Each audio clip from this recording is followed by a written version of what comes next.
Okay, we're gonna go live right now. Here we go. What's your guys' favorite thing on the Taco Bell menu? Diarrhea. All of it. Diarrhea. Diarrhea. No, what's it called? What was that cheese wrap quesadilla thing? Whatever it was, crunch wrap. The Crunch Wrap. Yeah. The Crunch Wrap. Crunch Wrap Supreme. Dude, yeah, I haven't had that in forever, man. I used Oh, to just really? get the like dollar burritos that you had to find a public restroom as soon as you eat it. Church. I What's got you. the Chipotle? No. What's it called? I love the fries, dude. The fries are so good. Derpy, what do you like? The fucking Crunch Wrap Supreme, or what is it? The Chipotle mayonnaise, or what is it? No, I forget what it's called. Either way, it's a good stomach detox. Right. It's a fucking good colon cleanse. Taco Bell, colon cleanse on the menu.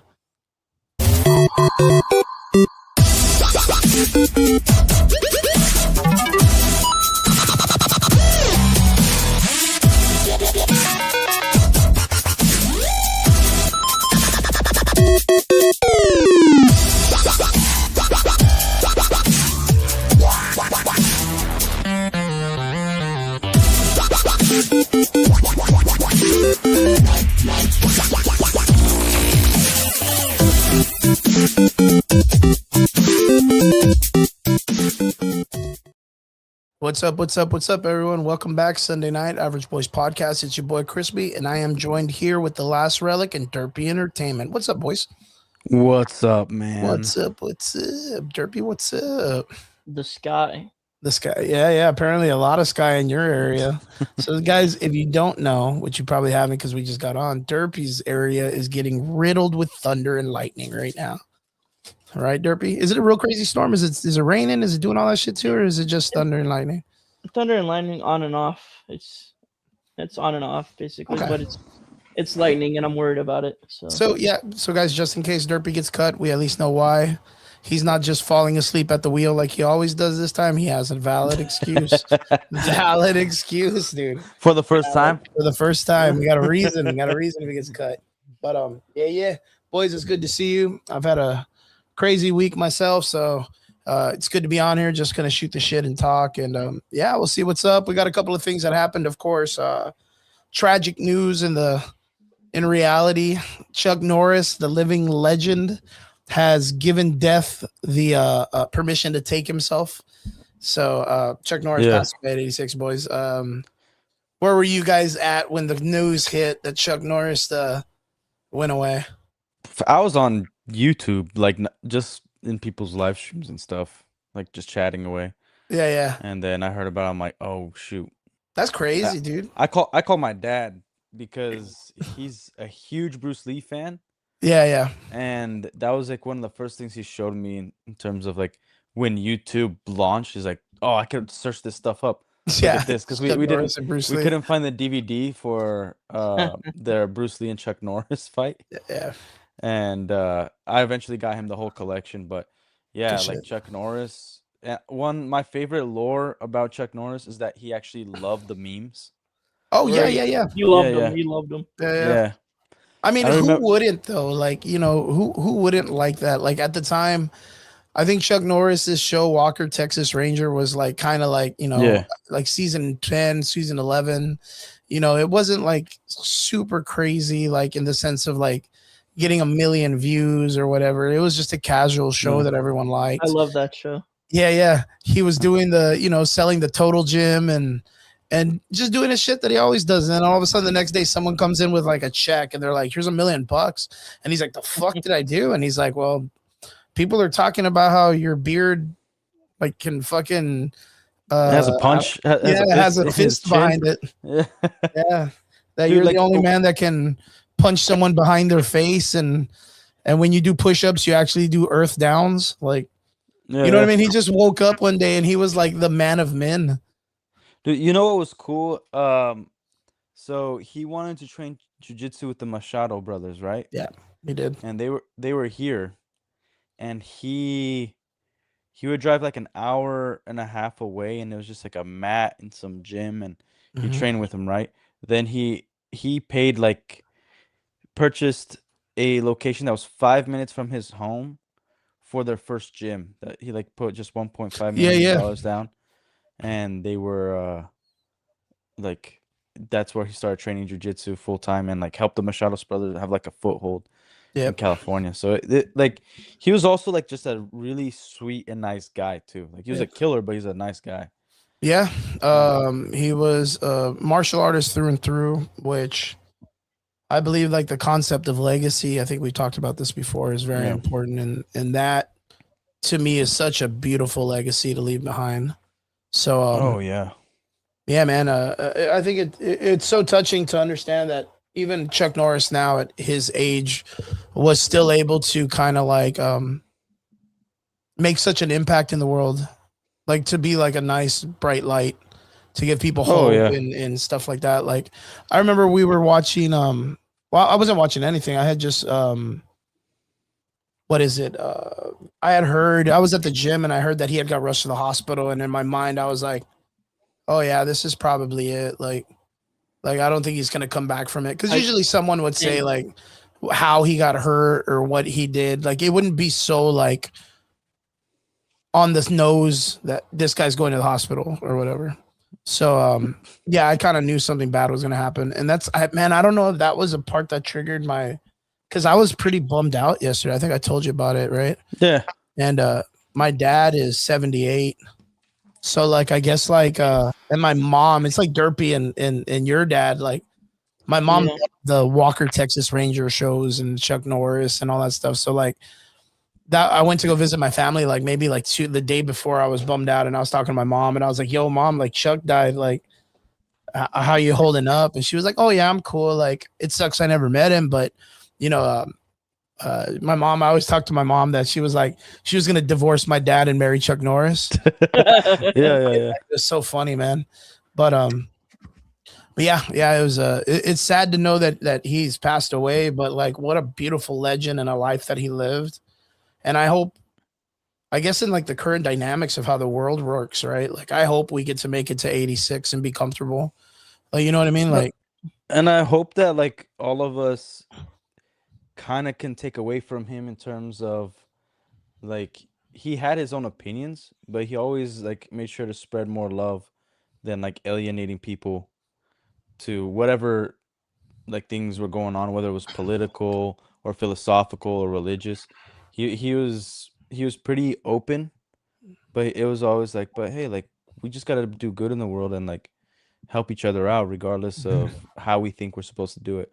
And like I think it's a great lesson. I see what your boy said. Obviously, you don't like Bruce Lee. Bruce Lee actually did compete, just to let you know. He wasn't a like fighter. Like he did a lot of exhibitions when it came to like exploring the concept of Jeet Kune Do and all that stuff. But in actuality, like Judo Lee, Jean LaBelle like called him out a lot when it came to like him claiming to be like an undefeated fighter and all this other stuff. If there's one thing that we knew about Bruce Lee is that he understood martial arts. He was he was philosophically super intelligent at what he figured out and where he knew where the sport was going to go. Because even in like the Tao of Jeet Kune Do, it talks about how mixed martial arts and how everything was going to change. And you know, I think in one of his movies, like Game of Death or whatever, he puts someone in like a scarf choke or like an arm bar or something. I remember. So him like implementing the idea of adding like jujitsu and all this stuff was kind of like it was unheard of in the martial arts like movie world. But yeah, at the time, even why that fight scene happened with Chuck Norris and Bruce Lee, it was because Chuck had just won like the international sports like karate, kickboxing championships and stuff, and Bruce Lee brought him on because of that to beat him in a film to kind of like keep himself up in the martial arts world. Yeah, and Chuck Norris really wanted to do that too, because he's like I want you to grow. And like it wasn't like I have to beat you. Like, no, you should beat me because I compete. But like the movies, they're gonna bring more people onto martial arts. Yeah, because even talking about it, like if you're gonna bring up Chuck Norris's success, you would bring up like Benny the Jet Akitas and Don the Dragon Wilson and all of these guys from way back in the day that were in that combat circuit of karate and stuff like that. Hey everybody, how's it going? Ezimu, Ezimu, is that how you say it? Nice to see you. And Lasky, what's up? Yeah, man. Do you remember? Yeah. You guys came in the chat like a couple weeks ago. Hey, what's up, man? What's up? I give you a video. I give your video a thumbs up. Hey, thank you guys so much. You got 20. No, I'm just messing with you, your boy. Like I'm I'm just messing around. Yeah, I'm just saying Bruce gets too much credit that Chuck didn't. No hate on Bruce, but a lot of people think Bruce was a total badass, and he really wasn't. Well, I mean, I wouldn't say that he wasn't a badass because, I mean, you have Danny Nasantu, who to this day is still one of the head martial arts people that, I mean, he trains Eric Paulson of CSW, and Eric Paulson is a fucking madman at catch wrestling. And that's like Pancretian and all this other stuff, catch can and all this stuff. So if he respects Danny Nasantu, who was the only what was it? Like, I guess ambassador. Yeah. Cause I see him like ambassador for the Jeet Kune Do and the lineage of Bruce Lee. Like if you look at Danny Inosanto, like even to this day, he's still like hyper respected for being up there and being related to Bruce Lee and carrying on his legacy and stuff like that. So that has to have some weight behind it, of value or whatever in the martial arts world, especially with someone like Eric Paulson being behind it. So your boy Rob says, Chris, I trained for 2.5 years. Is it 25 years or 2.5? That'd be sick. Awesome. You trained for fucking 25 years with Gene LaBelle. It's 2.5. Yeah, I was gonna say fucking 25. Judo Gene LaBelle, like that's a G, bro. Ronda Rousey's fucking uncle or whatever they call him or whatever she calls him. Yeah, what Derpy, what was that? I was gonna say, hey Relic, down goes Florida. Down goes Florida. What's going on in Florida? What happened? You lost. So what game you watching? Dude, I don't even follow sports. What are you talking about? What fucking sport are you watching, bro? March Madness. March Madness. I gotta pay is it football? Is that football or is that basketball? Basketball. Oh shit. Dude, Florida's the number 1 seed and they lost to the number 9 seed. Yeah, like I can't. Yeah, Lasky, you don't worry about staying up too late. Where I live in Central Texas, so like, I live in the Central timeline, so you might be probably in the Derpy timeline, and that's close to the same thing with Relics. Like they're like 2 hours ahead of me, or an hour. Is it an hour or 2 hours? It's 1 hour. You're 9:35 right now, right? It's 9:30 over here. Yeah. You're 1 hour ahead of me. So Lasky, if you stay on, I appreciate it, and don't worry about it. You got stuff to do tomorrow, probably school or something like that. So you stay on as long as you can, and we appreciate your views. But just like a final thought on Chuck Norris. Yeah. Say what you want about the Expendable films; they're terrible. I think it was such a great thing to have everybody together, and they before he passed away, they actually had Chuck Norris. Yeah, the lone wolf, and he bro. did a Chuck Norris joke. It was like that's one of the greatest things in cinema history. Off a garbage movie. Yeah, I was gonna say like the Expendable movies aren't necessarily like Oscar. It's not Citizen winning, Kane, but it's we get it's 80s explosion. That's what we get to see. Other than the last one. The last one was really whatever, but it was just like a reminiscent of like the 80s action films, Cairo Parisian, isn't that the guy with you see like the judo guy? Yeah, I think off the top of my head. That's pretty good, man. Shit. What gym did you train at, brother? But yeah. I'm in 5th grade. Good night, dude. Fifth grade. Let's go. Lasky's our boy, man. Thank you, bud. I hope you have a good night, man. I hope you like the Spider-Man trailer. I know Derpy probably didn't like it, but Lasky, you're more of the audience for it, so I hope you really enjoyed it, man.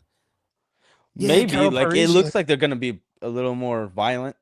Yeah. We'll get to it. We'll get to it in a little bit, but we wanted to share the time to just say like, it's sad to hear that Chuck Norris passed away, but what a fucking time to be alive and to have witnessed this great man grow up and be such a great person, dude. North Hollywood Judo, that is rad, dude. And 86 years old is like it doesn't sound like too old, but like he lived like a full life. Like, yeah. Made it to 86. You know, that's almost 100 years old. That's just 14 years off. And if I'm not mistaken, it sounds weird as fuck, but I guarantee that when he had the situation when he was rushed to the hospital, he was still training. Oh yeah, no, he was. Yeah, he was making a video about training at the time or something like that. Yeah, well, like I remember the first time I saw him where I saw that he was old. It was we had Dish Network, and it was like one of those late night ads. Yeah, talking about workout equipment, the rowing thing. And I saw Chuck Norris. I'm like, what the freak is he doing? Because it was right after P90X ad. And it was him. And I was like, what's he doing? Like selling this stuff. But he was always super active. Like he had like a full blown gym in his house, and he'd invite people. It was like from what I heard, I didn't like look up a whole lot of the report. Like the night before, he was in the gym training. Like I had read that he was actually recording a YouTube video for training.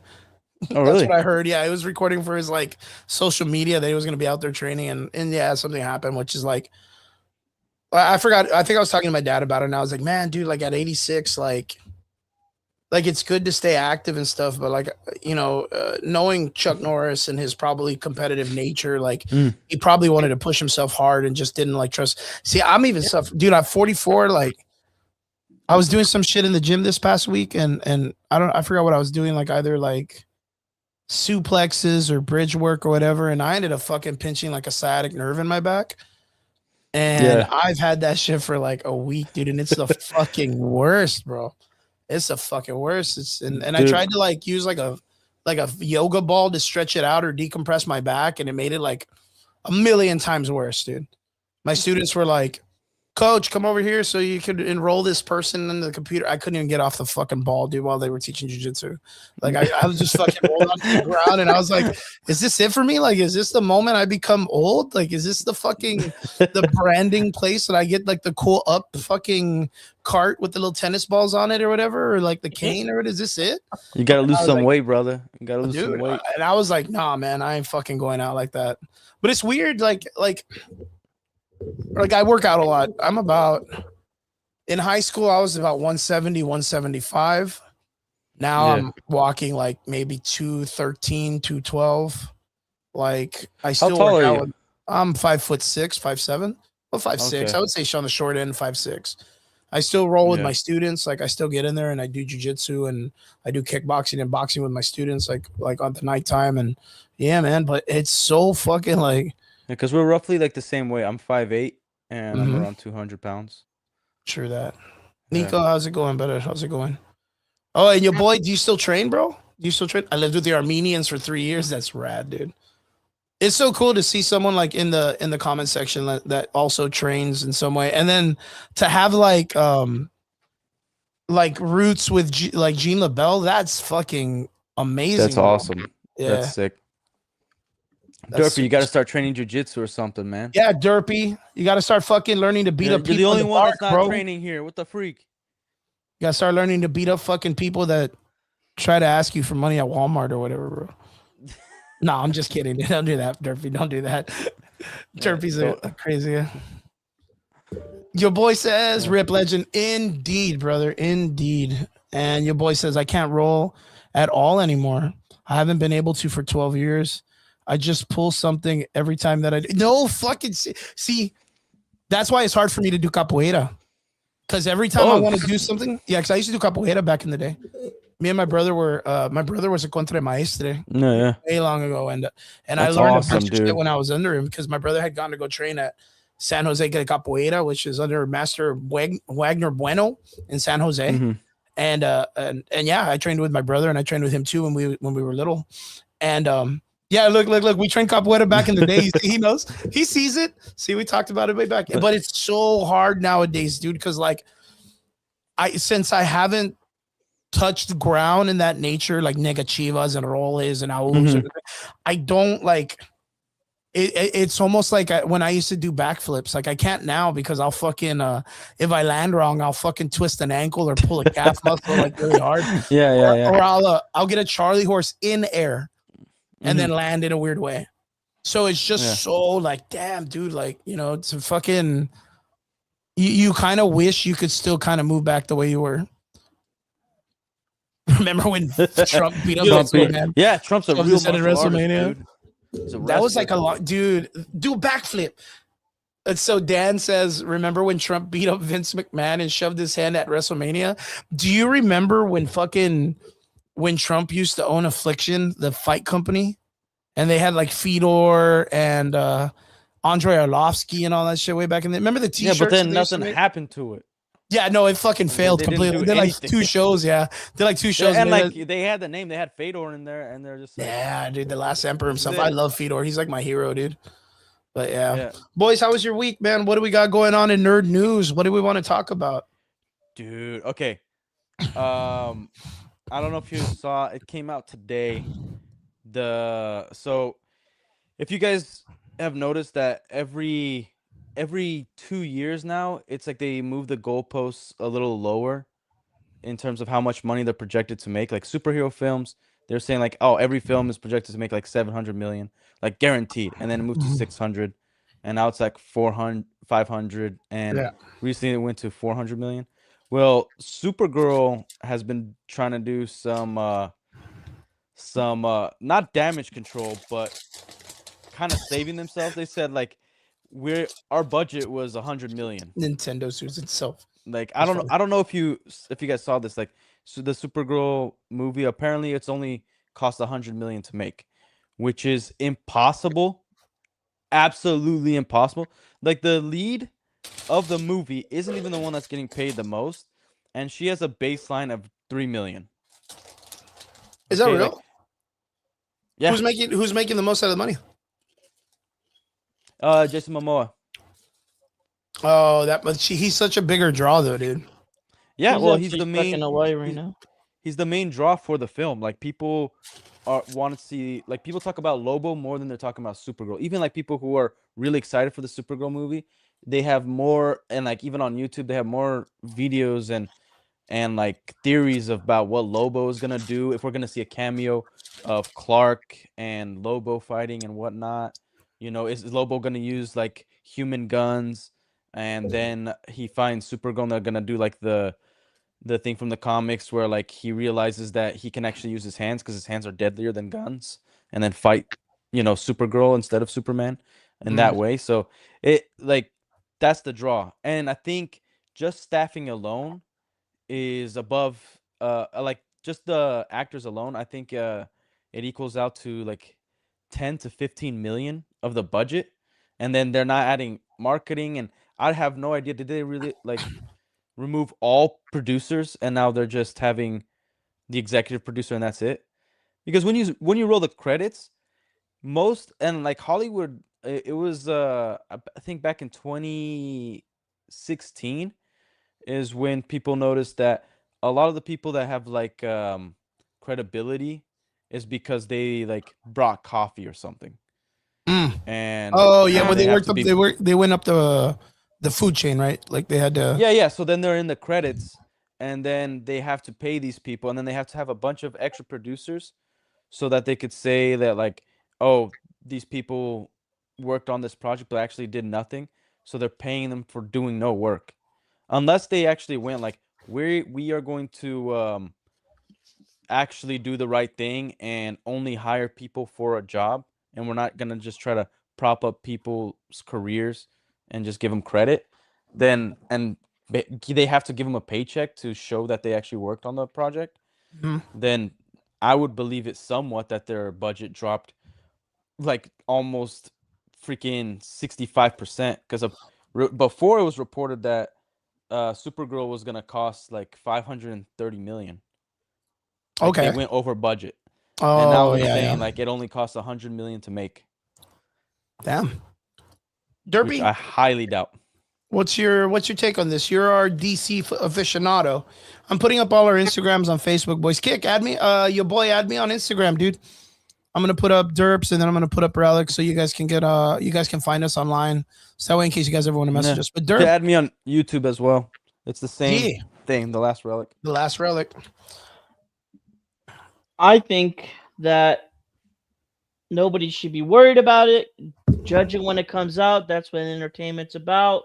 But hey, you got assholes like freaking Nerd Erotic and freaking geeks and gamers that judge a movie before it comes out, because that with the hate content. Dude, I just talked to them yesterday. I don't care. Screw those guys. Who'd you talk to? I was. Screw both of They them. did a meetup here in Orlando. Screw Oh, both of really? them. That's crazy. Yeah. And I went over. I mainly talked to Quarter Black Garrett. Derp, here's the thing: a trailer is the enticement of the movie, and we and gotta I don't judge think. Look, Spider-Man already. We gotta no, judge I don't think Doomsday they're already. judging it They're by. shitty movies already. Wait, hold up. They're not judging it that it's automatically garbage. Yes, they because are. of the trailer. No, dude, look at what they're saying. They're saying like this guy, Danny. They don't like James Gunn, and that's the reason. No, like Warner Brothers hired the same guy to do Watchmen, one of the absolute worst DC shows and hero shows to ever exist was the Watchmen series, which is the showrunner for Lanterns. Tom King, he's the only comic book writer in history. Hey, dude, we're on Supergirl, not Lanterns. But he's the only comic writer in history that got kicked out of a Batman run. He got fired from a Batman run. And then he's the problem is that he was hating and making jokes, even though I understood the concept of the jokes about Lanterns. The reason I'm talking about Lanterns is I'm gonna get into the Supergirl stuff, right? The reason I'm talking about Lanterns is because the artist got called out by the comic book artists and writers, the showrunners, I mean, and about saying green is stupid. And I get it was a year ago, all that fun stuff, right? Oh, yeah, the interview that he did, right? Yeah. But it was on a comedy show. Yeah. So like I'm not gonna give him that's too much the hate, past. but at the same time, these guys truly believe that. You know, as much as I like Bryan Singer's X-Men, they thought the X-Men suits were stupid in the comics, too colorful and wacky, and they gave him just Matrix leather, which I'm not hating, but you know, the comics was way better. But James Gunn, you know, first he said, like, you got to understand the guy's taste. Like, every time he's had free reign, like Guardians of the Galaxy 3, it's a good movie. It's the worst of the Guardians movies. And then he does Superman. And Superman, it wasn't a flop, but it was pretty much a disaster in terms of getting the right money and hyping up think it's the just DC. personal Like taste I of what pointed this out. conservatives like and I don't. pointed that. No, it's not consistent. F that. I pointed this out. Iron Man is a C-list character. It is nothing compared to Superman. And that movie made more money than James Gunn's Superman. Like, Yeah. like that should never happen. It was also right? 2008. And then yeah, different time for film. Yeah, but there was way more marketing. Different prices. If you exactly, people so are not complaining about it. That means less people. Like I crunched the numbers, and it's super easy to crunch. Like Endgame, if Doomsday makes just as much money as Endgame, that's almost 100 million less people watching the movie. Because when Endgame came out, the average ticket was $12 to go see a movie. Now the average ticket is $15 across the country, but 20 in most places. $20. So conservatively, it's 100 million people less watching the movie with the same amount. And that's the point. Butts and seats, right? Superman automatically attracts. But now that we do have the internet and we see and James Gunn shot himself in the foot. Even let's say this movie was perfect. He just kept talking, and then he like at first I was super for the Superman movie. He was like saying we're gonna do truth, justice, the American way. Then he got a little bit of backlash from whatever political aisle you want to believe, but he got backlash online, right? And then he moved away from that, where we don't even hear it in the movie. Then he fired Henry Cavill on his birthday after allowing Black Adam to be released with Henry Cavill. All I hear is tears, Relic. That's all I'm saying. No. This is not tears. This is pointing out, like, when these guys need to shut up and realize that they're making a movie, and their goal is to get everybody to go watch this movie. That is their goal. I'm gonna be real. I'm more interested in what he is inning, Vince, more than Relic's take right now. Wait, what? I'm more interested in Chris's food right now than Relic's take. Yeah. They're asking what I'm eating, so yeah, I'm eating peanut butter buddies. No, this isn't a take. Like when I owned the Lego store, right? Every time the Lego made some sort of political announcement, we dropped sales, and I had to do way more marketing than I actually was planning on doing. Star Wars specifically the brand got so bad to today's day and age. It's so bad that every time a show is launched, instead of an influx in sales, we dropped sales, and we had to do marketing for the original, for Old Republic, for the prequels. That's the marketing we had to hit to counter the Mandalorian season 3. Like that, yeah. we had to end before it even launched. So this is not just me BSing and not having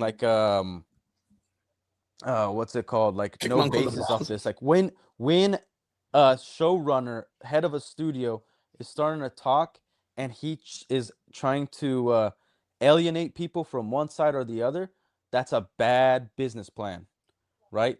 The good thing was, and we saw the Hollywood interviews on the premiere of Superman, where yo, Trump is saying that the whole immigration thing and Superman, and then luckily James Gunn finally figured it out. I was like, it's just a movie, guys.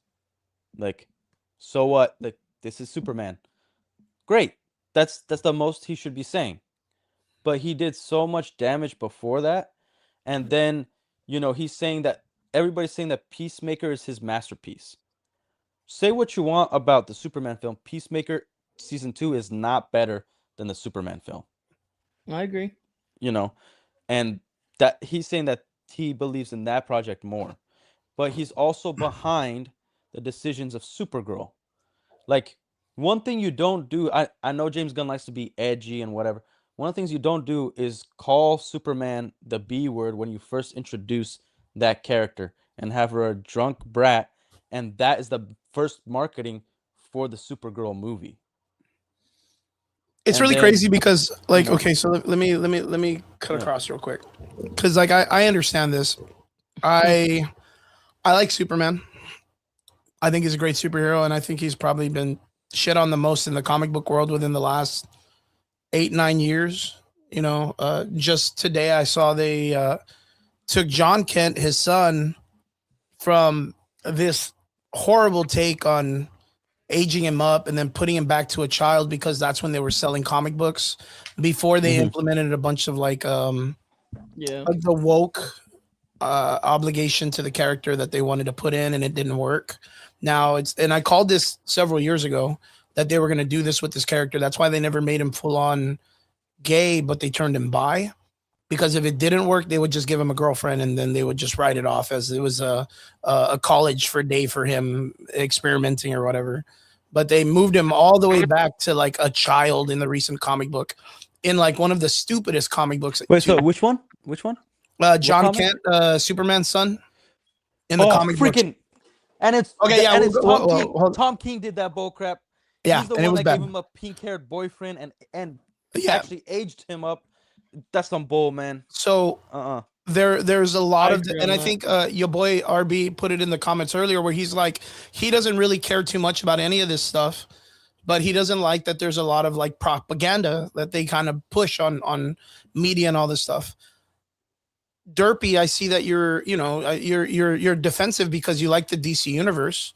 Yes. But knowing James Gunn's past on how he would write texts about molesting children and doing all this bad stuff, why do you come up to bat for a person like that?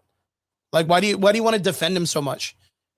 That's me. I don't like James Gunn at all. I respected Superman because I liked the character and I watched it, but I could care less about if anybody. I think everybody should dislike James Gunn for his past stuff. I don't want to praise him. I don't want to prop him up and give him an entire studio. He talked about molesting children and babies and all this other stuff, and then you give him a studio or a whole entire IP based on children, and then he takes the characters and he look. I think makes him very edgy. Look, not without Relic. Wait, hold on, Relic. Like, not without Relic's like take on this. DC as a comic book, I don't think should be about shooting the finger or calling people bitch or all this other stuff. But this is the way James Gunn wants to take it, and the reason why Peacemaker was a hit was because of the debauchery in the society and the nature of the way they took the culture of the character. They had him naked. They had him having sex. They had him doing drugs. They had him doing all this stuff, like The Boys. Like exactly like The Boys, the debauchery of what makes The Boys popular is because everybody likes to see the IPs when we were young that were innocent, like vandalized. They like to see it vandalized. This is the same thing with like fucking Ninja Turtles will eventually have, I don't know, some fucking weird sex scene in it. And then people will be like, yeah, that's my Ninja Turtles now or whatever. I hope not. I really hope not. But eventually it'll get to that weird nature. That's just Ronin. What? Yeah, Ronin with extra steps, right? Like Derpy, like in the case of it, think of this as me asking you at like 15. Yeah. Like, are you happy with the way James Gunn represented like the Justice League and the DC universe with Superman 1? At your 15, not right now, but like when you were 15, or did you expect more care? I like it. I would like it then as much as I like it now. Okay. My thing is that DC is such at a low state. Yeah. It's really just desperation, whoever's in charge right now. Yeah, I mean, that's a good point. That's like, a good call. I think it's in desperation in terms of making money, but I don't think it's desperation in terms of content. Like, they have a back catalog that is rich. Like, people will, for free, let him know this is what you should be adapting, and these are the best of this character. These are all the freaking, and it's subjective, it's people's taste, but then he could objectively go through and be like, this makes sense. Cause and effect. I think people don't have patience. A + B = C, right? No, it's not about patience. It is about patience. No, it isn't about patience. It's about, we've seen his backtrack. We've seen, like, let me go back to, first of all, I hope James Gunn was joking with those tweets, right? I don't think he should be canceled, but if there was nothing, if he was just joking around, yeah, they might not have been in good taste, but that's his humor, right? As we see, Peacemaker is his humor. Wait, Relic, do you have dark humor? I have dark humor, yeah. You ever talk about fucking kids? I don't know, but so you're telling me there's a place you shouldn't go, right? Place for me, but I think in terms of free speech, you could say whatever the hell you want to say. You're gonna attract certain people with what you're gonna say, but that's on you. I'm not like, if he is like really, like, for instance, I was talking to this dude. You know what? You might be right about that. I was listening to I forgot the guy's name. He's a jiu-jitsu guy, and I think it was one of the Gordon Ryan fights, or I think it was actually the first CJI competition, right? One of the guys said he was molested as a kid, and then the interviewer was like, "Man, you must have been a really good-looking kid." Oh, fuck, that's horrible. I laughed, man. I was like, that's ridiculous. It's edgy, because it's edgy shit, right? But I'm not saying it's like, there's levels to it. And again, that's the dumbest response ever. Yeah, that was Kill Tony when they had the Dr. Phil guy, and the dude goes, "Man, I was molested by like 3 of my uncles." Yeah, it's like, and the guy Kill Tony looks over at him and goes, "Dr. Phil, talk to him." And he goes, "Which one was your favorite?" And he goes, "No, dude, don't ask that fucking question." Like, that's because, again, we live in a world like The Boys. I had the opportunity a while back to ask a question to the guy who plays Jay Garrett in the Flash TV show, the old Flash. I forgot his name. Oh wait, yeah, I know what you're talking about. I had the opportunity to talk to him at a convention one time. Oh, nice. And interview him and stuff. And in the interview, I asked him one question. And I asked him, in the current dynamic on how we degeneracy 100 million %. Yeah. I asked him, do you think in our reality we've past the golden age of comic books to where now comics have to be this degeneracy for us to be relatable to it. Like, do you think this is it? Like, there's no more like bing bang pow, no more like the Superman flying up and giving us hope. Like now it all deals with, well, is he still making money like the Falcon guy, like not able to pay rent? Like I want to see that kind of shit. Or I want to see the Hulk and Black Widow bang or whatever the fuck. Are we gonna see that? Like, are we past the good, like our grandparents' comic books of the film world when it comes to superhero movies? Because again, The Boys is popular, Invincible's hyper popular, Marvel and DC are not, until we get like The Death in a Family or Superman, or what, Black or Batman's wiener is in a comic book, or Tom King. Again, are we at a part where our comic books now are going to be this like place of degeneracy, like Lord put earlier? Like, is that what we're expecting now? Like, we not go back? Like you said earlier, like if you were to take Superman or Supergirl, right? Since that's the next film coming up, and you clean slate, go back and say, hey, you know what, guys, we're going to go back to the very beginning and we're going to do it the way Marvel did it in the beginning. Like we're going to follow the template. Like we're going to do the right thing. And we're going to make a very like comic book worthy variation of the Green Lanterns and Superman and Supergirl. Does it work? Does it work? They should have done from the very beginning, but because it was a template that was a clean slate. Look, they had the opportunity. The DC fans complain about it because they don't want to be like Marvel. Well, they shouldn't. They're better. Yeah. DC is better than Marvel. Yeah, it's better. They've been rebooted like to hell and back, but DC is better. Like, because here's what DC has above Marvel. Marvel is the world outside your window, right? Yeah. So Marvel Comics, they delved deep into politics and that writing, and it was good because it was very much.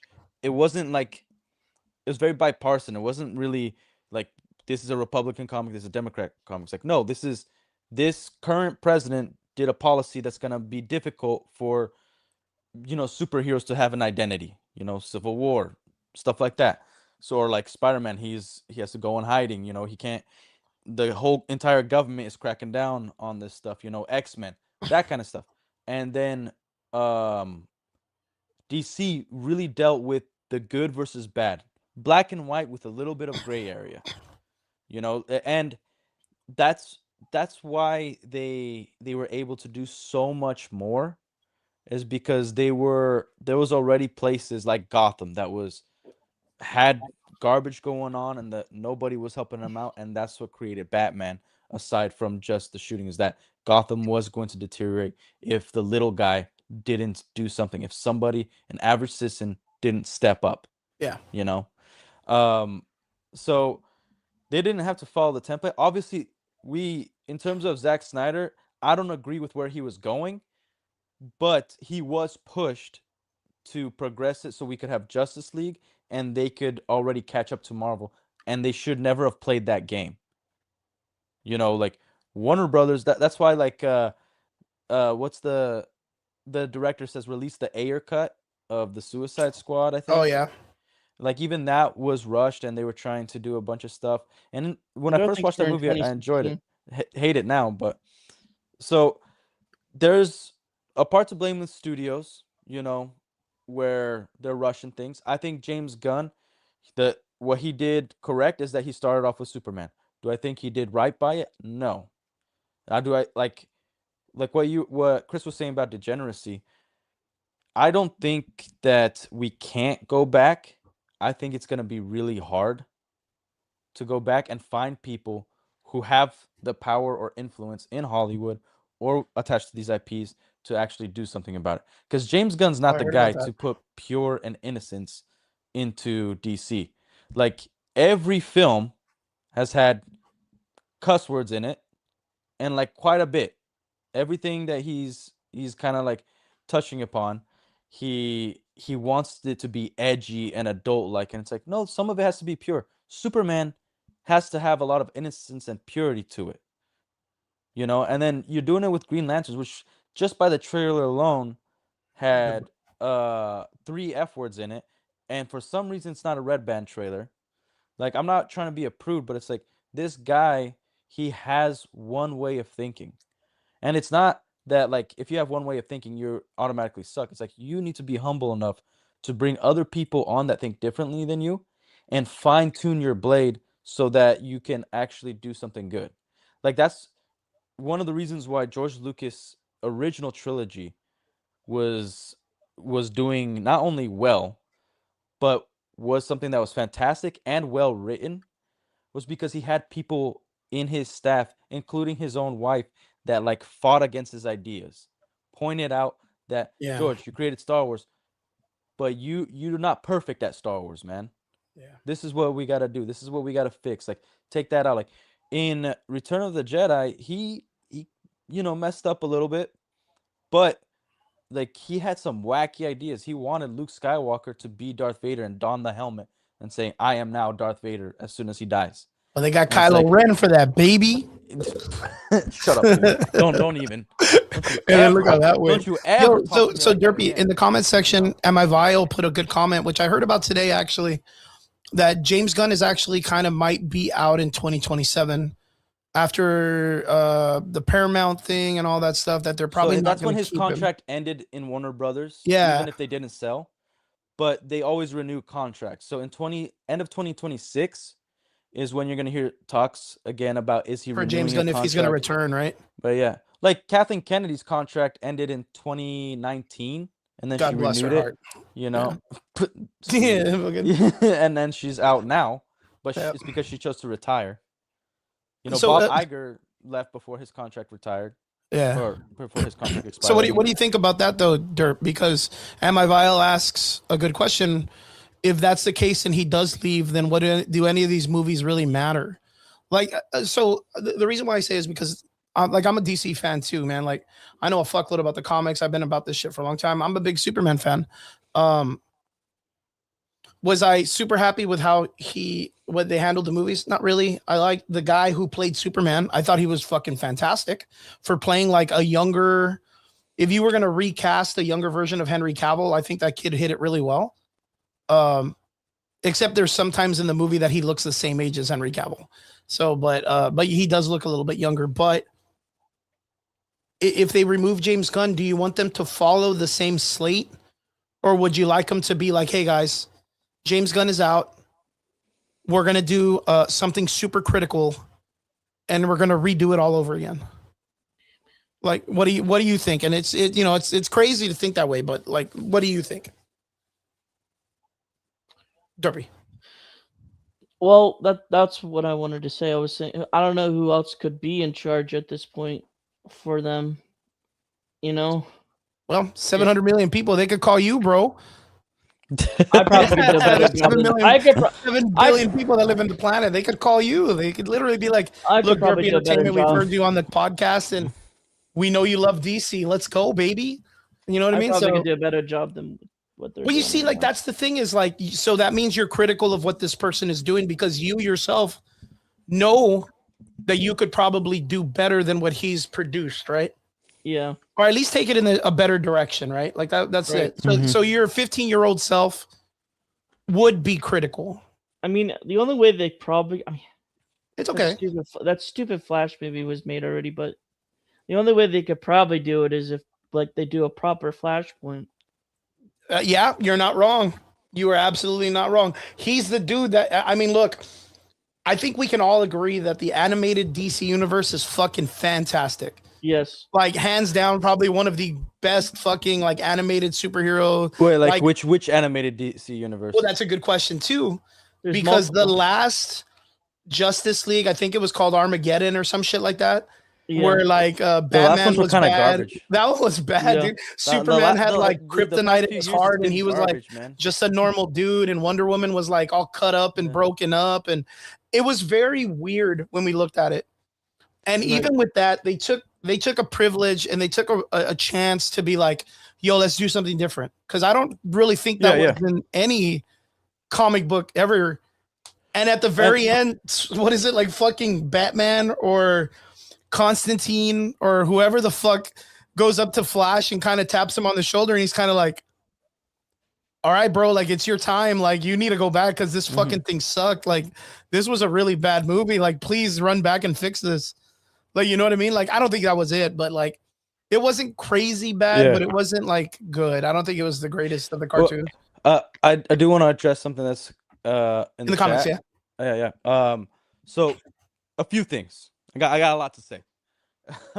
As usual. So your boy, one of the reasons we're not necessarily talking about the gay queer bull crap, which everything you said I completely agree with, is because in in Superman we didn't get that. Was Superman like retarded and a little bit affectionate and feminine? Yes, but we didn't get any of that. Now we do have to drop the race swapping, the gay stuff. Like, and I pointed this out in my in one of the live streams in my channel. One of the reasons why homosexual relationships will never gravitate to the mass audience is because everybody in the world, regardless of what you believe, what you think, you're going to have to deal with men and women. I don't care if you believe there's a billion genders. There ain't. I don't care what you believe. You will have to deal with a man and a woman in your life. Everybody comes from the DNA of men and women. So those things are natural. When a man and a woman kiss, that's natural. When two dudes kisses, I'm like, oh, freak, like on screen. Call me homophobe all you want. I don't want to see that. No, wait. Hold on. Let me intervene because I know what you're saying. Yeah. And let me intervene. Because most guys that are my age and probably your boy's age and your age, Relic, maybe Derpy, we don't mind when two chicks kiss. In fact, that used to be like a whole spring break thing. Now, you gotta remember, yeah, we gotta be realistic. But there's a thing. There's like a whole like there's a nurtured idea that's sexy or that's something that's kind of been put in a man's mind that's cool. That again is homosexuality on the opposite course of the field. If you see two dudes, like the problem is you need good writers. Don't mind yeah, you see, I didn't even you see, and he didn't even know I was gonna say that. He was typing that shit before I even started.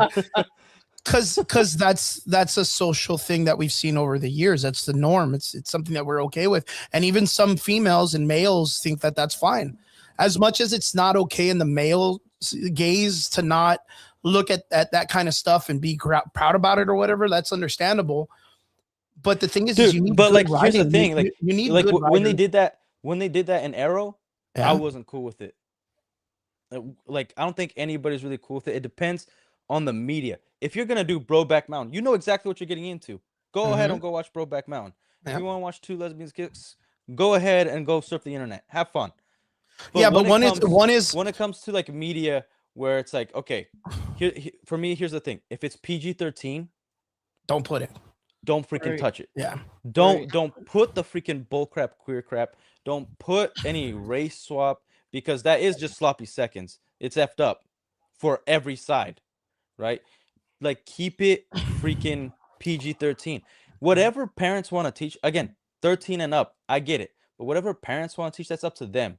When kids see things in the real world, that's how they should be experienced. It shouldn't be forced or shown on screen. Yeah. When it's adult content, like if it's rated R, like have fun. Take it. But I don't want to see a Superman rated R film. If it's rated R, am I gonna go see it? No, like it's just that's the boys. That's right? Yeah, Brightburn. That's why there was that whole like deconstruction of superheroes. It's like, what if we saw like a more mature version or deconstruct Superman for the 80th time? And it's gotten old. I think it's gotten old. I think it's dude. Like, you want to know how old it is? Yeah. It's the Mickey Mouse is in Free Nature or Winnie the Pooh, and then they made it into like a murder movie. Popeye. They make them into these weird horror films that no one gives two shits about. No one gives a fuck about seeing a Mickey Mouse who's on a boat that wants to kill fuckers. No one gives a fuck about Popeye wanting to eat spinach and fucking rip people's heads off. No one gives a fuck about Winnie the Pooh as a serial killer in the forest. Like it's just those. And it sounds weird, but that genre of filmmaking is where James Gunn started off. It's called what is it? Trauma films. Yeah. Trauma films. He's like I get it. Like I get that you want to see these characters in perverse ways, but no, I don't get it. Like that's a you problem, man. No, Like, that's why. That's why. wanna Like, I understand that that's a genre. Like, well, there go are read some people that fan want fiction, man. Like, that. You know what? It was because you can't say that because Injustice was good. And Injustice was a side what if series if Superman was pushed over his limit in the final laugh, or what's that, the last laugh of yeah, but it Joker wasn't the shit. main thing. It wasn't the main thing. And again, we had like an Injustice thing even in the animated series, Yeah, but they kept it very clean. It wasn't explicit. yeah. Like, there's ways for things to be mature and not explicit. Like I've pointed out before on this show, Return of the Jedi. When you walk into Jabba's hut, Mhm. There's there's implied ideas that implied make it. Yeah, ideas that even kids, like, they're not gonna like question what's going on. They just they see just that it's know it's a bad. bad place. There's a freaking stripper dancing. There's hookah. People are gambling. People Hmm. are getting high. There's bounty hunters, killers, all sorts of bad creatures. And when I was a kid, I never thought like this is sex, this is drugs. It's just like this is a place nobody should ever be in. True. This is a bad guy's base. Yeah, That's it. Right? So yeah. we've become not only too explicit, but the thing is, and again, just so I could finish my point of the whole like Political stuff. why men and women it's always gonna work and homosexual relationships are not, is because when we're watching something, we want to escape to that world. Okay, Escapism. it's about escapism. So Yeah, one of the reasons why it works, because you don't have to think twice that men and women are supposed to be together. Doesn't matter what you think religiously. You could take God out of the equation. It's Mother Nature. It's God. It's whatever the rules are. The parts fit. That's how a baby is born. That's it.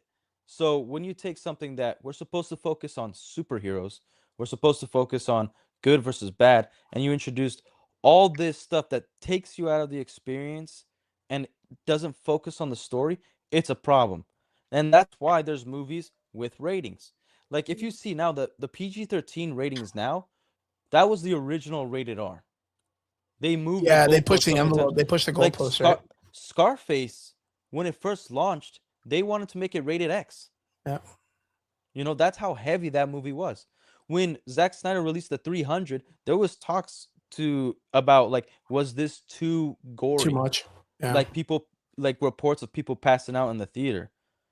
And remember, like, Elvis couldn't go on TV because he moved his hips too much. Yeah. So The they had to Beatles film, also know. yeah, like it was too sensual. So Yeah. like, I'm not saying I think we progressed from that, but I think we took it way too far. Like, well, Hollywood took it too far, right? It wasn't. Yeah, see, like, you're asking, was it too gory? At the time, we're not getting a whole lot of that.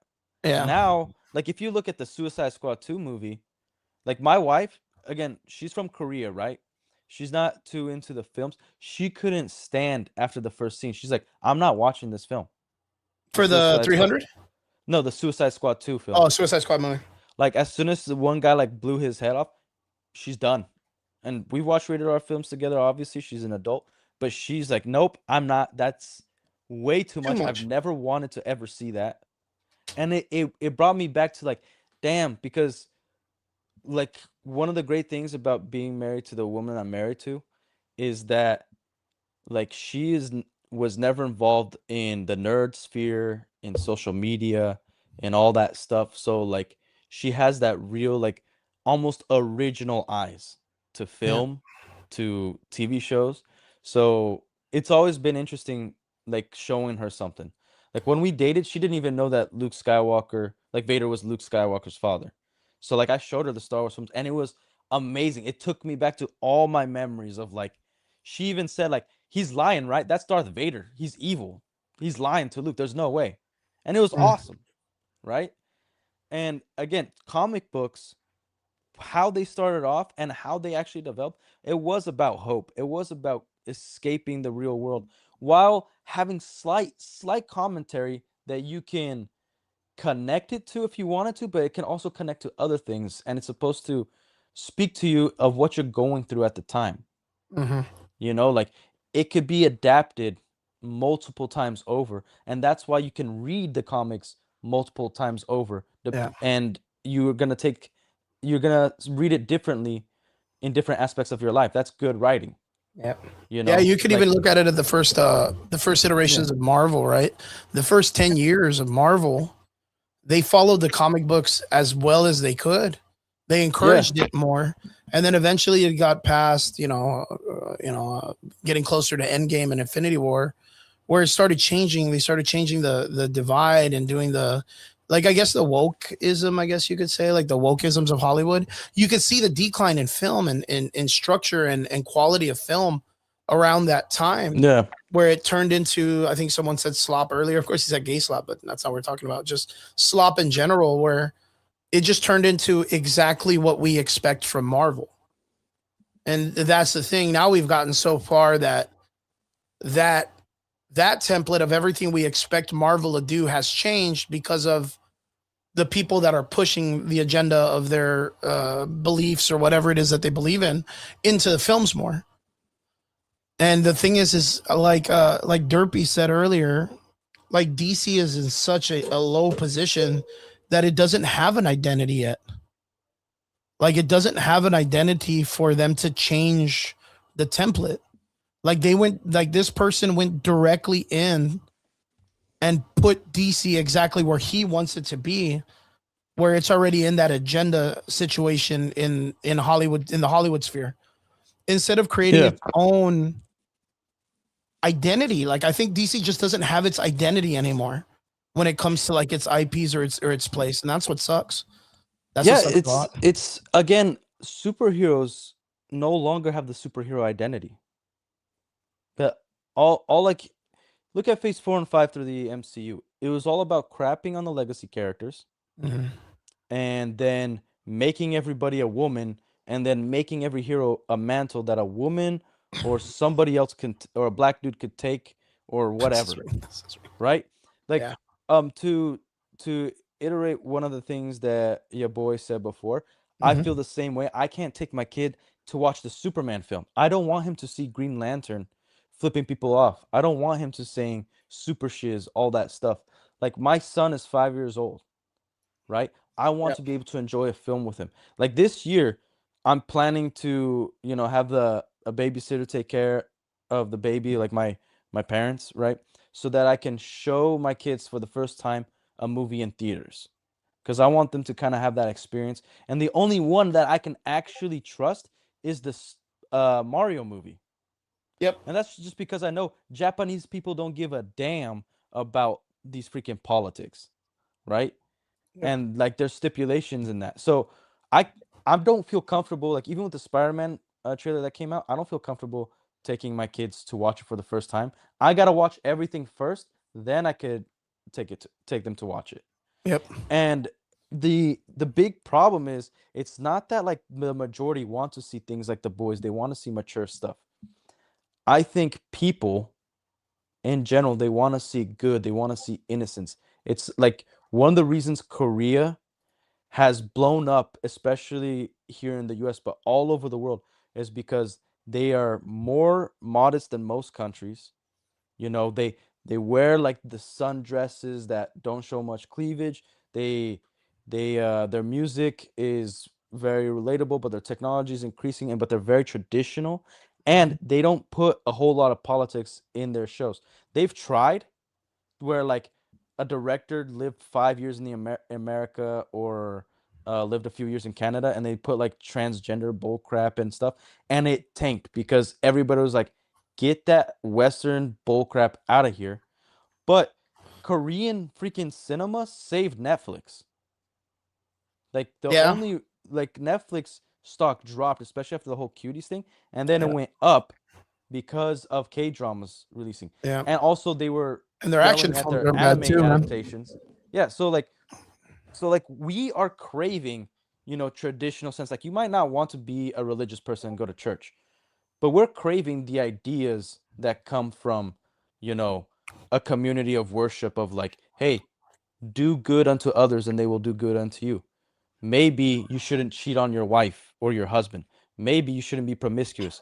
Maybe you should raise a family, and that's better than becoming a billionaire. Like we want to see all this stuff going on, right? We want to believe like Superman is supposed to be better than us. We shouldn't be hearing him cuss. We shouldn't be hearing him like be super sexually intimate even by kissing.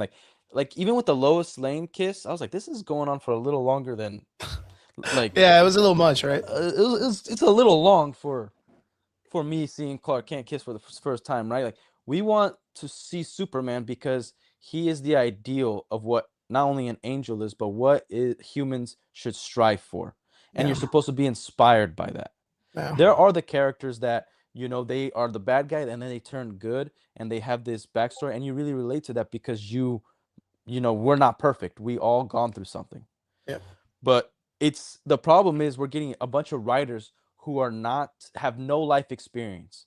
Yep. They went to school, went to college, didn't have to go to a war, didn't have to do anything, knew the right people, was the right sexual orientation, blew whoever they needed to blow, and then they're in freaking Hollywood and they think they know better than guys like Tolkien, who literally served in World War I and wrote The Hobbit. Yep. And was like literally what was asked about like Hitler and everything like that. Like he met like some pretty terrible people and had to fight those terrible people. And then he used that experience to write something fantastic and used the things he believed without shoving it down your throat. But he was a devout Catholic and he used his principles in his story where everybody can connect, because if you want to talk about Catholicism with him, you can. But if you want Catholicism forced in Lord of the Rings, he's not going to do it.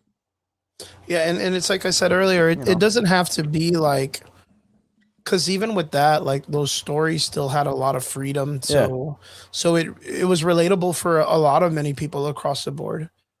But like, I think like the idea of the necessity to be a good understanding writer with good life lessons is very important, because of the factor that a lot of these people kind of like you said, they don't really have any like real life experiences, but they want to self-insert themselves into these stories in some way.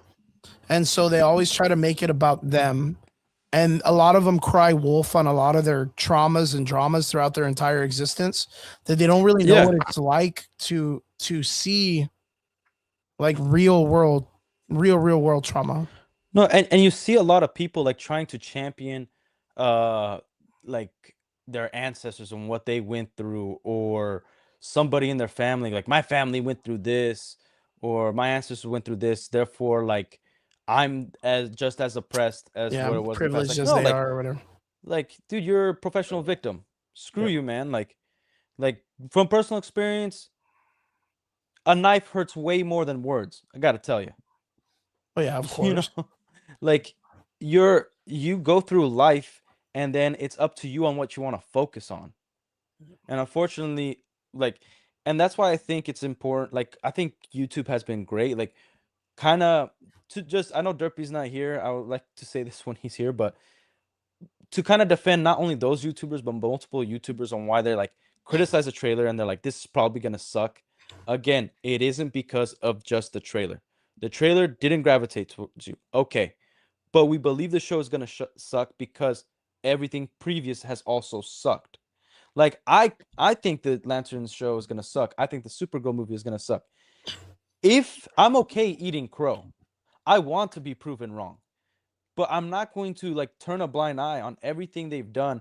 You know, James Gunn's jokes, him being edgy. Like, I'm not going to believe he could write a children's book after watching Peacemaker and Lanterns. You know what I mean? Yeah, it's like I said, it's hard to go back from like the degeneracy and then go back to the golden age of this storytellings. Like, it's also simple. Like, hey, like your question, like when you were 15, well, what does James Gunn have to do? Maybe he should ask 15-year-olds. You know, like the audience parents, that he needs. What kind of movie do you want to take your kids to? Because that's, in terms of business, that's the smartest move you can make. Like, hey, how many tickets can I sell to an adult? Freaking one. What about a family? Most likely 5. So how about I try to get families back in the theaters instead of just individuals? Yeah, true. You know, it's crazy because I don't even know if you knew this, but they just had there's a comic book going on right now in Marvel that's the Ultimate storyline. They're redoing the Ultimate, and Captain America just killed Bucky, and it's like I don't even care to read it. Like I don't want to see Captain America kill Bucky. That's like here's the thing. That is like a story critique, right? But you know what they're doing. You know what they're doing. It's not like that's not creative. Like that's just them being like, agree. oh, look at this, bro. Look at them be edgy. Like, what if Captain America was a killer? And it's like, bro, we already did this with the Hell Hydra shit. Like the Hell Hydra thing was interesting. At the time, Captain America really wasn't picked up or really doing anything with itself. You needed something big to happen for it to be effective, to put Captain America back into the limelight and keep him interesting. If not, you're not going to sell comics. That's just what it is. But like, where is Captain America now other than just the dude that is by media and by everyone in culture and by everyone that's a YouTube reviewer of anything? Just a white dude that's super strong and can throw a shield that doesn't obey gravity. He's really not strong enough to beat up Iron Man in a suit or the Hulk or Spider-Man or anybody, but he can just rally people together. But that's been overdone recently because they just pushed up Carol Danvers, Miss Marvel, as the person who's in charge of it. Why would you bring that stupid bitch up when you have Captain America who can rally everyone? No one can follow Carol Danvers because she's a huge bitch. Like, she's written as a piece of shit on purpose because she has problems like Tony Stark. So they put these characters aside and they let Captain America be in charge. But it was weird when you would read the comic books and Captain America was calling Carol Danvers captain and what should we do because you outrank me? And it's like, we're not in the military, bitch. Like, I need a real leader, not a person who has a ranking. And oh man, dude, it's fucking like the comics have been freaking garbage, man. Like we know what they're care. And that's again to my point. We know what they're doing because of what they've been doing. If this comic, let's say the comics have been perfect, and then we get a comic that like this, the Carol Danvers bullcrap, or Captain America killing off Bucky, what would we be talking about? I was like, what's going on? Like, what is there something that we're gonna get later on in the story that's gonna explain this? That's the kind of conversation we're supposed to have. Like, for instance, the Tom Holland Spider-Man trailer, right? People are talking about more of like if it's gonna be good because there's too many characters, what's the lore gonna be, all that stuff. With the difference between that conversation and the Lanterns conversation is like, yeah, it's an HBO Max show, and we're gonna have tits and dick and cussing and everybody who's a freaking Green Lantern fan is not a fan of Green Lantern because they're expecting things to all be of that weird sexual, shit. Whatever, explicit. They're expecting one of the greatest freaking superpowers to ever exist is your imagination. Like, and then the director himself said that it was a stupid fucking power. Yeah. In the fucking interview. Did you see the interview? Well, I did see the interview. Well, he said wait, his superpower is his imagination, and the fights are still close, huh? Which I thought was funny. Like, I'll give him a point on that one. But like the problem is, and like I saw his apology on Instagram. Like, if you want to pull it up, so and read stupid, it. But it was only after his two, like Grant Morrison and I forgot who else, his James Gunn's two comic book heroes crapped on James Gunn, and what's his name? What's the name of the freaking douchebag? What, Jim Lee? No, well, everybody craps on Jim Lee because he's a retard. But the guy who's gonna be the showrunner of Lanterns, what's his name? Oh yeah, the actor. I don't know. Oh, Daniel Lindelof or something. Damon Lindelof. Green something Lantern. Lindelof. Yeah. Lantern. I'll look it up. Go ahead. Keep going. No, just to read, Captain Marvel turns evil. Maybe she already is evil. She's an evil. Kyle whore. Chandler and Jon Stewart, or Aaron Pierre. No. I know who Aaron Pierre is. The showrunners, Tom King and I think Danny Elfman. No, Chris Mundy. No, he's the third one in. But there's Tom King and Danny. Just put Lantern showrunner. I did, and it only gave me two. They gave me creators Tom King and Chris Mundy, but showrunner, is that what you said? Yeah, showrunner. Your boy says, I'm telling you, these people in charge of the IPs have zero, and I mean zero interest in making quality product. Oh, Damien Lindelof? Yeah, Damon, and they want clout in a small niche and cult community. They want to be immortalized. I don't know if you've read the article. Even Grant Morrison, like, he laid into it. He called Hollywood like an incest filled like a circle jerk, pretty much. Like, these guys are taking the things we love that is popular, and again, like you said, zero interest making quality product. All they care is their best friend next to them jerking them off and be like, you did so well for the cause, for the message, for the message, or you whatever. know, for whatever political aisle you're on. And I I thought it was not completely fair, but I thought it was an appropriate concern when Paramount purchased Warner Brothers, with people like, hey, it's gonna be right leaning now and all that stuff. Yeah. Well, first of all, they bought a lot of stuff. And to take everything and only hire right leaning people, it's not gonna happen. You know, Well, it's like I said again, last time. all we want is them to come back to the middle. No more political stuff, just good storytelling. Just Well, wanting to put a story out there. well, it's like I said the last time. I think I asked, like, we can kind of agree that Hollywood is very left. Yeah, and it ain't working. Whatever it it ain't is, working. yeah, they're in the driver's seat. Yeah, and it ain't working. They now need to they need to pay the banks back, and they need to make money. And a lot of actors' brand has switched. But and we could keep continuing this conversation, but good segue. What do you guys think about the Spider-Man Brand New Day trailer? Well, even before that, like, yeah. I was just gonna say, I don't know if you heard about this, comparing. Killing my segue, dude. No, fuck segues.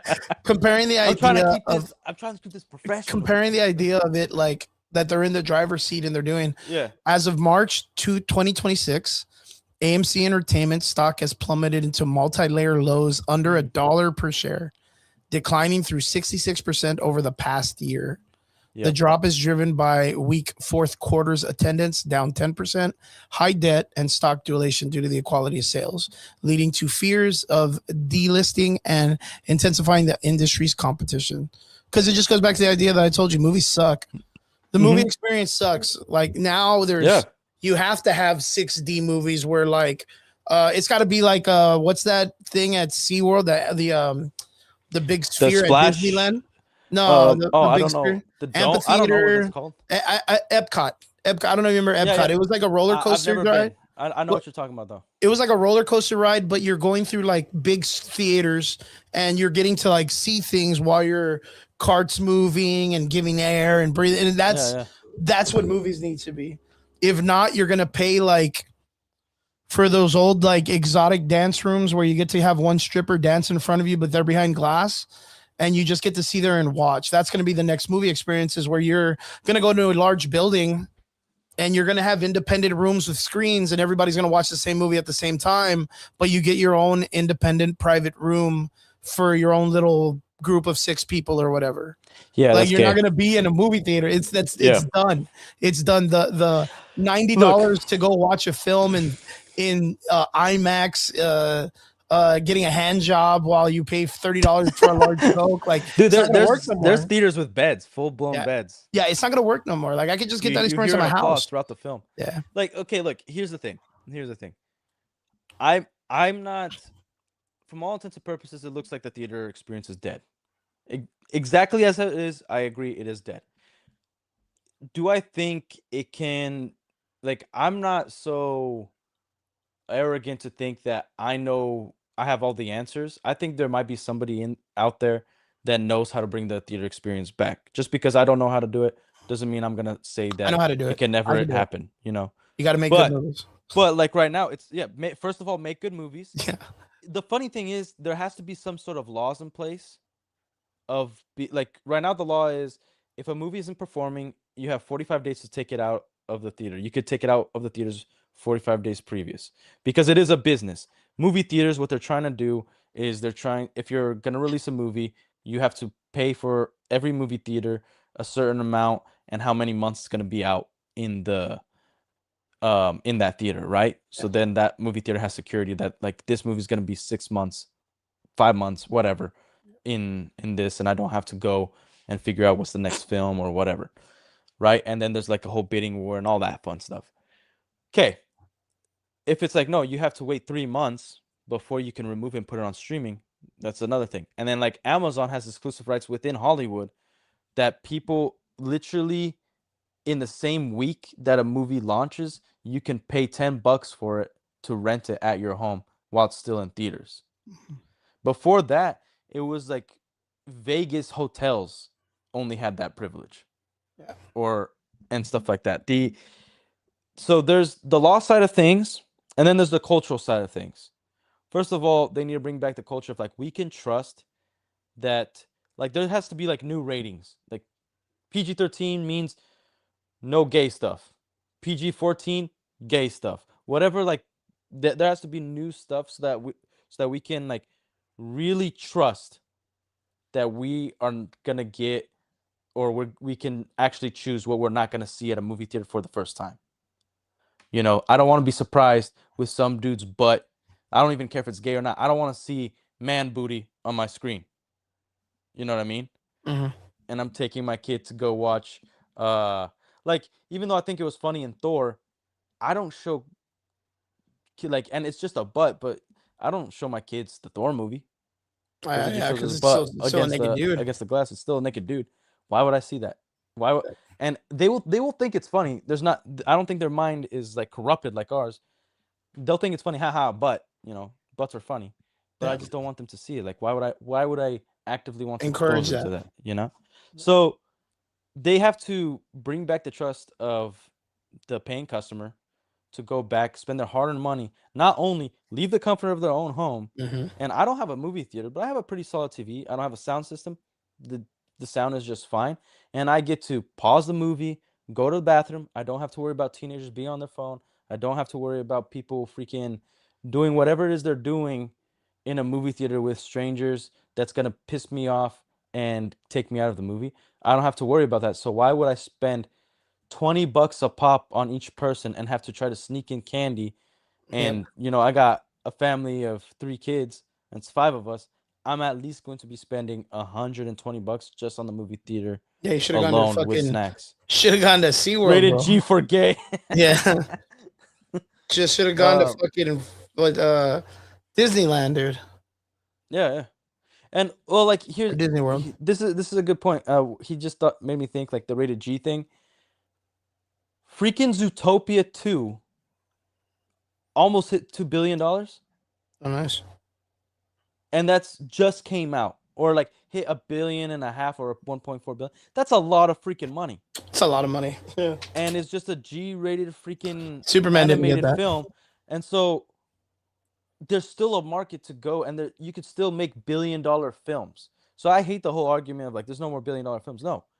Right now, if you make garbage, there's no billion-dollar films. Look, I have a theory. Yeah, what's up? And it's like you said, like, I don't know how to fix this. I know how to fix this. You stop paying actors and directors like millions of dollars independently for them to make films that suck, and you only pay them after by the residuals that the company makes. I'll do one better. Yeah. Like directors have to shell out a half of their money. Yeah. Like buying into if it fails, property for their, like, you're taking some risk. Yeah, because that's the problem. I think it's like I think a lot of these people like it was like you talked about earlier, like the girl that's in Supergirl is making less money than Jason Momoa. Fucking Jason Momoa hasn't, but Jason Momoa as an actor hasn't done anything different since he started. Like, it's the same character that he plays. It's Liam Neeson, and I love Liam Neeson. But the thing is, I can't hate on him because of popularity. Why do people like him? Because he takes off his shirt, he has abs, and girls love it. Well, yeah, that's the G thing that you were talking about. Guy. That's the rated G part. Yeah, he's an okay actor, right? But he has charisma. He has a brand. That's fine with me. Like, the market's the market. What does this girl have? The only thing I could think of is House of the Dragon in the beginning first season. And she's pretty. And she's okay. Like, she's all right. Like, she's cute. She's a lady. She's pretty. Yeah, she's pretty. Like, yeah, whatever. Like, but like, it's like to me, with all the stuff that it's kind of like Tom Holland before this movie, right? Everything we saw him. This is a 14-year-old boy in every film that we're ever gonna see. Poor guy. That's like Zendaya still hasn't moved on from her brand. Like, she's like a year older now. Instead of 12 years old, she's 13-year-old. Like, that's what she looks like. And if you like her, you're a freak. But my Freak. yeah, but like am I gonna look at her the same way I'm gonna look at Haley Atwell? And yeah, there's a bias there because like curves matter, curves Mm-hmm. bring out femininity, but also Zendaya, like she's skinny and annoying, and that's been her brand, and like almost every single thing. The only thing that I ever saw her like I thought was a little bit more mature and thing she did well was The Greatest Showman with Hugh Jackman. I thought she did a good portrayal, but again, it's branding. That's why you want to see big stars in big movies. Mm-hmm. Like when directors start putting in like some skin in the game, anybody in any business, you start putting skin in the game, you're gonna be so careful with every freaking detail. Like look at Christopher Nolan. Because he wants an Oscar, he has to do all these He has to, he has to play by the rules. He has to like race swap and gender swap a bunch of things from the Odyssey, which I call the Hoodacy, Mm-hmm. The Hoodacy, and and his movies in recent times have not been as good as the past ones. Like the way they used to be. Yeah, so it's like this is a guy who's like a king in Hollywood, has a good head on his shoulders, but again, he's drinking his own Kool-Aid, and he thinks that everything he's putting out is great. He doesn't have people like sometimes you have so much success that you lose all your real friends, and you're only having yes men around you. Like you're so great, just freaking sucking on your chode and all that stuff, right? Like it happened to George Lucas. I love the prequels, but in terms of writing quality, he had yes men around him. Every idea he had was freaking the best, right? So the big problem is that like when you're actually investing in stuff, and that's why it's so important for you to make your own money and then utilize your own money, because you have so much more care. You want to be involved, that you no longer care about what your best friend's going to think. You care about if this is objectively the greatest thing you've done so far. If it's your objectively, actual works. yeah. That's why like it's easy to get mad when somebody points out something they dislike, but objectively it makes sense or is good. It's like, okay, like I understand why you don't like it, but all right. And Zack Snyder is one of those people. He has done some great work. James Gunn has done some great work. Eventually, all these dudes, they start hanging around people that are just stroking them. Yep. They don't get no pushback. Like everybody had an agenda, and I'm not saying they don't have anything to blame. We still got to blame them. But now they're like infested with the agenda. Like how many Hollywood stars or actors were somewhat normal, and now they're completely, on with either side of the aisle, like super political, and they don't work with anybody who's different from them or whatever. It's ridiculous. Yep. Yeah, it's fucking crazy, man. Yeah, I just yeah, I don't know, man. I don't know. Like just knowing how everything's been going is kind of like Eddie. Hey, what's up, Ed? Says wrestling terms. Roman Reigns is at the top earner, but is not a better wrestler in the ring. Says then say Chad Gable. Yeah.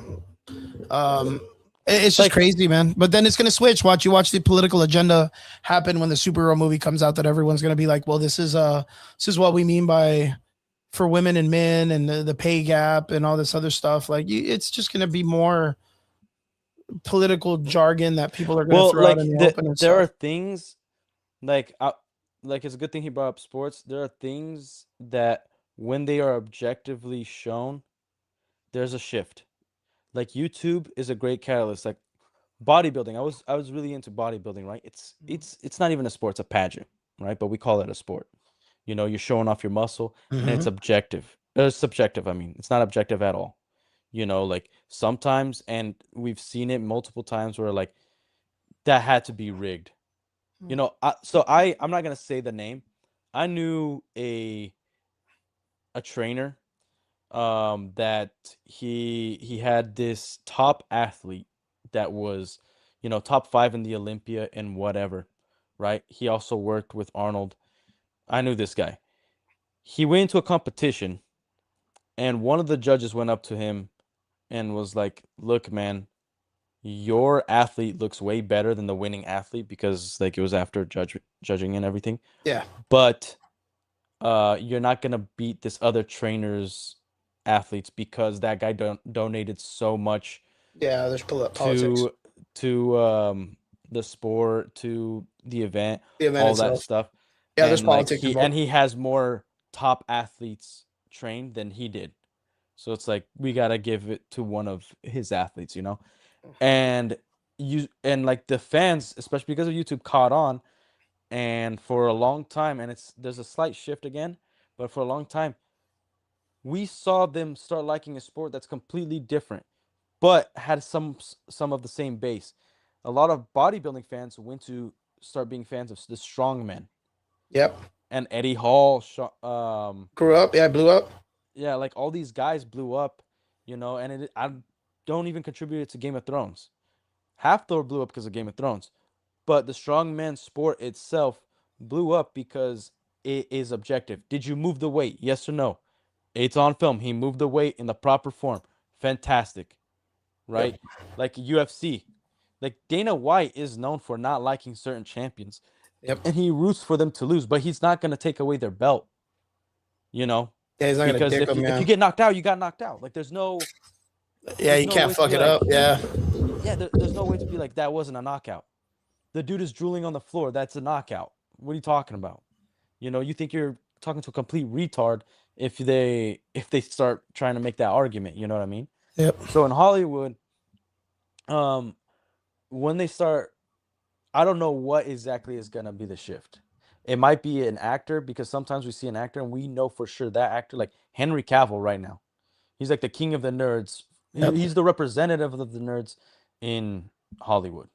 Yeah, right? pretty much. We know that he's gotten big enough. I'm not saying he's giant and a superstar, but he's gotten big enough that he tells studios off that, like, I'm not working for this project no more because it goes against the source material. And that's the whole reason we have this project going. Like, we were supposed to get Warhammer TV show like 2 years ago, 2 or 3 years ago. And he's still fighting them on it because they want to have female custodians. They want to have, like it's more against, and it sucks because it's Gamers Workshop that's fucking it up. Yeah. Well, they're going against their own agenda and what they use as a template, and they're trying to, like, I guess, modernize all the way their whole thinking pattern is. And it only happened after, because it happened to the Lord of the Rings too, is when these IPs start to be seen in such a bigger light. Yeah. Then everybody wants to ride its coattails. Then everybody wants a piece of the pie. Like, that's just what it does. And that's the same thing with comic books, because again, I always fall back on this, and Brian always laughs at it, but he kind of like Taika Waititi when he did Thor Love and Thunder. If it wasn't for Thor Ragnarok, him getting the opportunity, no one would have brought him in to make the second film. Like, and that's the same thing with Thor itself. Yeah. Thor itself is such a big character. Like, someone else would have done that movie justice. But Taika Waititi was like, nah, watch me fuck this up for you guys. Like, he even admitted it out in the open that he did it. Well, he said before the movie came out, let me ruin your IP in a couple seconds. In a minute, baby. Yeah, and he did it, and now look at him. Can't even fucking make a film with anybody giving a fuck about him anymore. Well, like, the problem is, again, giving people too much freedom. Like, yeah, did he do a good job, Ragnarok? I don't like the movie, but it's a good movie. It's well written. It was better than what they did with Thor at the time. At the time, yes. Well, I think it fixed all his arcs where it's like, guys, this is solidified. He no longer, and then they effed him over on Endgame again. But, like, he's found himself. He's gone through trauma, whatever. Well, The Dark Ages wasn't a good movie. Yeah, it wasn't. Yeah. It wasn't a good movie. Yeah, it was Dark Elves. I didn't say it was good. Yeah. Oh, I don't know if you even mentioned it. No, what the freak are you talking? Yeah, I don't even think you mentioned it. But that's the thing. It's like, that was where we were left with Thor in the first place. So with Ragnarok, it kind of like reinvigorated the character. He wasn't this like I don't know, like cosplayer. He wasn't one dimensional anymore. Yeah, he had depth. He had layers. He had, he was a purpose. It's fine. Like, do I like seeing Hulk throw a tantrum? Freak no. But in terms of writing and the comedic element, it worked. It did well. Like, I still have trouble. Like, why did like no guy? And remember, at the time, no guy was allowed to hit a woman. The whole like Me Too stuff. Like Hollywood really made sure that like even bad guys didn't hit women in most of the aspects. And so like nobody hit freaking Hella. And but I digress. The point is, he made a good film, and then they just gave him free reign to do whatever the hell he wanted because they didn't have a plan anymore. They thought that us fans are so stupid that because of Endgame's success, we're just going to freaking choke on whatever they shove down our throats. And that's one of the reasons, other than trying to shove a message down our throat, one of the reasons we've had bad quality is because they do think that us fans are retarded. Yeah. They think we're just going to spend money and go eat it up anyways. And we're not going to revolt. Like, we're not going to revolt against it. Right. Which means we're not going to picket the idea of, hey guys, you know what? Let's all rally together and just not buy a ticket. But then they got put in the situation where they just started making such shitty films that people just got tired of them, man. I mean, like it's just that it isn't just about being tired. It's like we still crave heroes. We still crave, like certain comics to be adapted. We crave quality.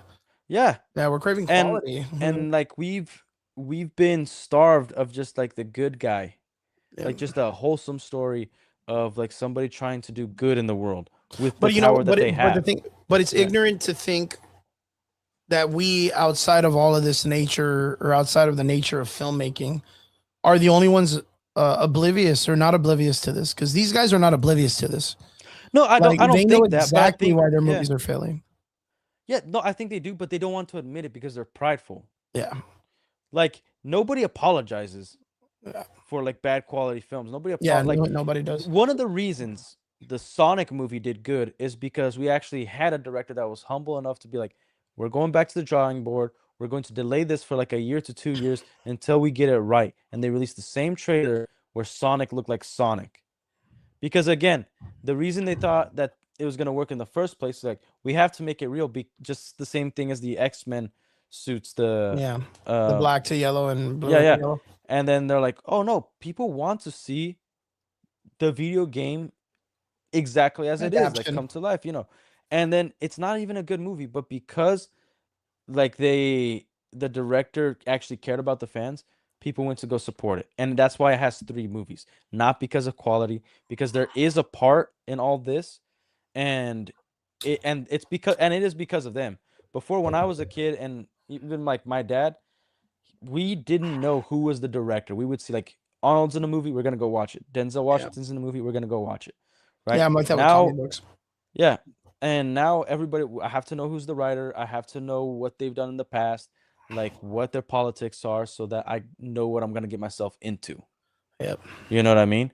Like even like James Gunn saying, we're adapting this Superman run, and then we saw the movie. It's a lie. He took elements of it and then just made his own slop. Yeah. And like, this is James Gunn's Superman. Well, you know what? Going back a little bit, even with the Sonic thing, but the other problem with it too is the audience and the generation we're in cannot. It's such like a meme generation that, they end up, people don't know what they want. Like, people don't know what they want because of the fact is like, yes, we were able to rally enough to bully a director into switching a design of a character into something that was positive, right? So Sonic, they changed his eyes. They made it look more like the cartoon. They didn't give it the one eyeball, but they separated it, but just made it more Mickey Mouse or cartoony, right? But then they had the movie Chippendales Rescue Rangers come out, and they brought Ugly Sonic back. And he was this guy that was now going to Comic Cons. And I don't know if you saw the Chippendales movie. I didn't see the movie. I thought it was like somebody using AI. No, that's 100% in the movie. That's Ugly Sonic is in it. And he's like this kind of like greasy, like an Italian version of Sonic. And he's like, yo, yeah, man, they cut me from that movie, but it's all good. Like now I'm doing like a cops movie where the SWAT team has me go with them. And it's like, what the fuck? So now he's like this, like Joe Rogan. That's actually pretty cool. That's funny. Well, that's the problem with it is now people wanted to see a movie about Ugly Sonic. Yeah. Because then they saw this character brought out that was a degenerate version of their hero. And they were like, oh man, well, what if? Like, oh, we should get a movie about. I don't want to fucking see a movie about Ugly Sonic, but I do because it's so stupid and funny. Like, original. I want to see satire. Like, I would love to. Like, oh, they're pretending that this Sonic is just like a real person in the real world. Like, oh, yeah, like just like he's just like he's not fast. Like he's just a dude. Like just looks like this, and it's funny. Like that, I thought that was actually really hilarious. But like that's the problem with this is like we don't know what we want. Like when look, I think there's some truth to that, but I think that's more like in terms of life, and you could contribute that to being too involved in social media and all that. But I do think we got to give this current generation some credit, because like you got to blame the parents. I don't blame the kids. Yeah, of course not. They don't know any better. Ridiculous or idiotic. Like, it sucks when they become adults and now they're just full-blown morons. But their parents did that to them, right? So like we gotta blame our generations of like they raised these retards. They raised these imbeciles, right? That like they're willing to cut off their own dicks so that they can say that they're part of something. You know what I mean? Yeah. Like that's our generations did that, not the new generation. So, but I also see online that the new generation, they're sick of being called worthless just because they might, be masculine instead of feminine, right? Bro, that's because that generation. I don't know if you remember that. Women and men want to be men. I don't know if you remember that either with this generation at the Ugly Sonic time is they bullied the Morbius director into re-releasing the film thinking it was good. Like, do you remember that? Yeah. Do you remember that? Like this generation, like, or that generation at the time, it's Morbin time and all that other shit. Like, this dude was like, yo, re-releasing it because it was such a failure, because you guys wanted back, and then no one went to the second time it was re-released. Like, again, I think it's because first there's no marketing, but like the reason why the Snyder Cut was so successful is because we knew 100% that Zack Snyder had a very specific vision. I still think the Snyder Cut sucked. Yeah, the vision sucked. The vision sucked, but like his daughter, off herself, and she committed suicide. Unceremoniously fired.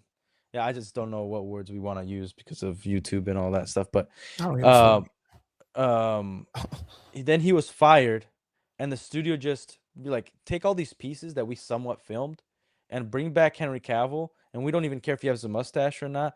CGI that, and then let's put it out there because we need money, right? Yeah, like they did all this, and even Josh Whedon, like he's a piece of garbage, but he is a good director. He is a good writer.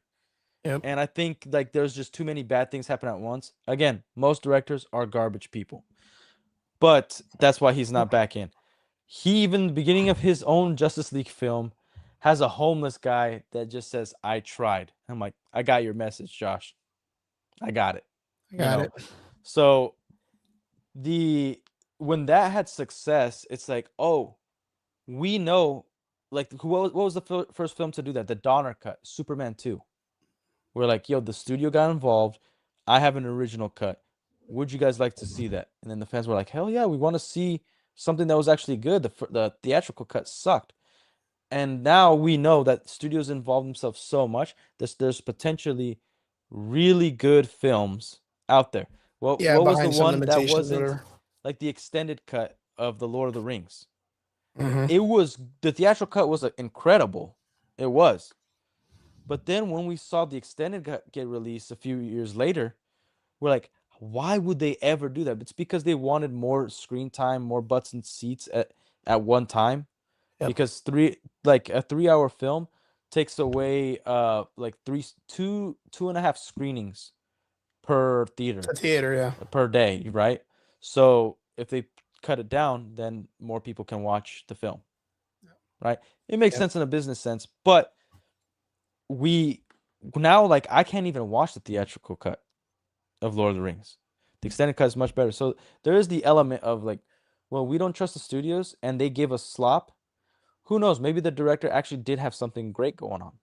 Sure. You know, like Sam Raimi, he hasn't released his script for Spider-Man 3, but he's very vocal on like, that's not the Spider-Man 3 I intended. Yeah, I didn't even plan on having Venom in the film. Yeah, which sucked. Like, yeah. But going to the Spider-Man trailer.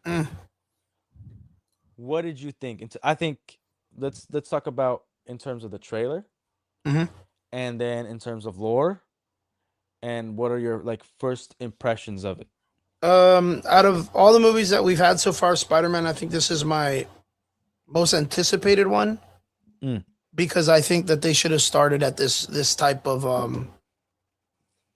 Superman or Spider-Man. I'm sorry, they should have started at this type of Spider-Man. Like I feel like they fantasized him into the superhero genre films, that they made him bigger as a superhero, which I mean, he is technically the Superman of the Marvel universe. That is, he's the Superman and Batman of the Marvel. Yeah. So, universe, or Marvel, but he's not like a cosmic character. Like that's what they're doing right now in the comic books, and it sucks. They made him a cosmic every time they've done it, it's never really worked. The cloning, the ultimate. Yeah. When you make him a grounded character, and you make him feel relatable, like as in a regular human guy that's just going through some shit, I think he really hits home to where he's supposed to be. What makes him such a good character is his flaws. And then he goes out and he does this Spider-Man thing, and then you see how genuinely good he is. And that's what makes him a marvelous superhero. Yeah, he's a by heart a regular guy that is just trying to make it in his life, that's been dealt, you know, pretty much the same hand that most regular people are dealt. But he has this responsibility and he chooses to do good. Yeah. You know, and he's like good above his own life. And it's crazy because like I know that you mentioned Batman and Superman, but I mentioned him as just Superman and you mentioned Batman. But in technicality, like the way he treats his villains is almost like the Flash. Oh, no, I'm talking about like popularity. I'm not talking. No. Well, I'm talking about like just the character, like Tribe itself. Like he doesn't really hate his villains. Like he's copacetic towards them. Like he copes with them. He understands that. He tries to relate them and treat them like normal people in Brooklyn. Like he doesn't really like push it to be like, you're my villain, I'm gonna fight you, Captain America, Red Skull, two ideologies fighting. He doesn't treat it that way. Treats it very nonchalant. Like if he was to show up and the Scorpion's there robbing a bank, and then he goes, "Hey bro, what are you doing? Like you should stop." And if the Scorpion looked at him and goes, "Hey, you know what? You're right, dude. Like I'm sorry." Like Spider-Man's gonna go, "All right, we'll just put it back, like, and we'll just, you know, I'll cover the cost of the windows or whatever. Like we'll just." Well, there ain't no cost being covered. Yeah, you know what I mean. He's gonna rob the bank too. Like he's just gonna be like, "All right, cool. Like we'll just go home. Like fuck off. Like don't do anything stupid."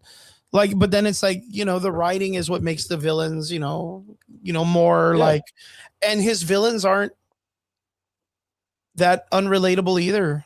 Most of them have real life issue problems that they deal with that they just don't know how to handle. Like all the characters in Spider-Man are written fairly well, like really, really well. Like he has other than Batman, like the most stacked and greatest rogue gallery ever. Yeah. And like, I feel that with the trailer, it really puts a lot on his plate because there's so much going on. But like we're like fucking 20 years into Marvel. Like this is what it is. Like every other week the world is like, oh, it's, you know, the world's gonna not blow 20 up. years, we're like, well, you know, it's like 15 or 14 or it's fucking 20 years, dude. Like, almost. But it's like every other film is like, oh, there's a world-ending experience, guys. I'm really sorry. You're gonna have to not go to work today. Like, or you're still got to show up to your shift, even though there's a fucking Galactus walking through New York. It's like, oh shit, there was the Hulk that was destroying Manhattan, and they're like, Dark World. Well, you're still fucking 10 minutes late to your fucking Starbucks job. Like, you know what I mean? Like that world is, it's ridiculous. Like at all this stuff that happens, So when you're looking at the Spider-Man trailer and there's the Punisher, it's him dealing with Mary Jane or MJ and Ned that they just got back from MIT. So now they all live in the same apartment together. I don't think they got back from MIT. I don't think this is like no, they did. They did 4 years after MIT. This is 4 years. Really? Yeah, and then it goes. Then the Tarantula's there, and then Boomerang is there, and then the Scorpion's there, and the Kingpin's there. This Daredevil team is there. How is it? Punisher's there. The Hand. But how is there. The 4 years after if Peter's still in college? Well, if Peter goes to regular college. I thought it was like this was like only like a year after, and he's still. Like, well, they on their in the phone they're talking about their years at MIT. So that was just their acceptance. Well, that was them talking about being at MIT. No, like they said, this is the greatest day of my life. You got accepted into MIT. I thought they were already there. No, let me see. Let me check. What's it called? Spider-Man. Because remember, in No Way Home, they weren't getting accepted because they were friends with Peter. Yeah, Spider-Man. As stupid as that plot line is, but yeah. Brand New Day. Brand New Day, yeah. Ned and MJ, MIT. What does it say? Let's see.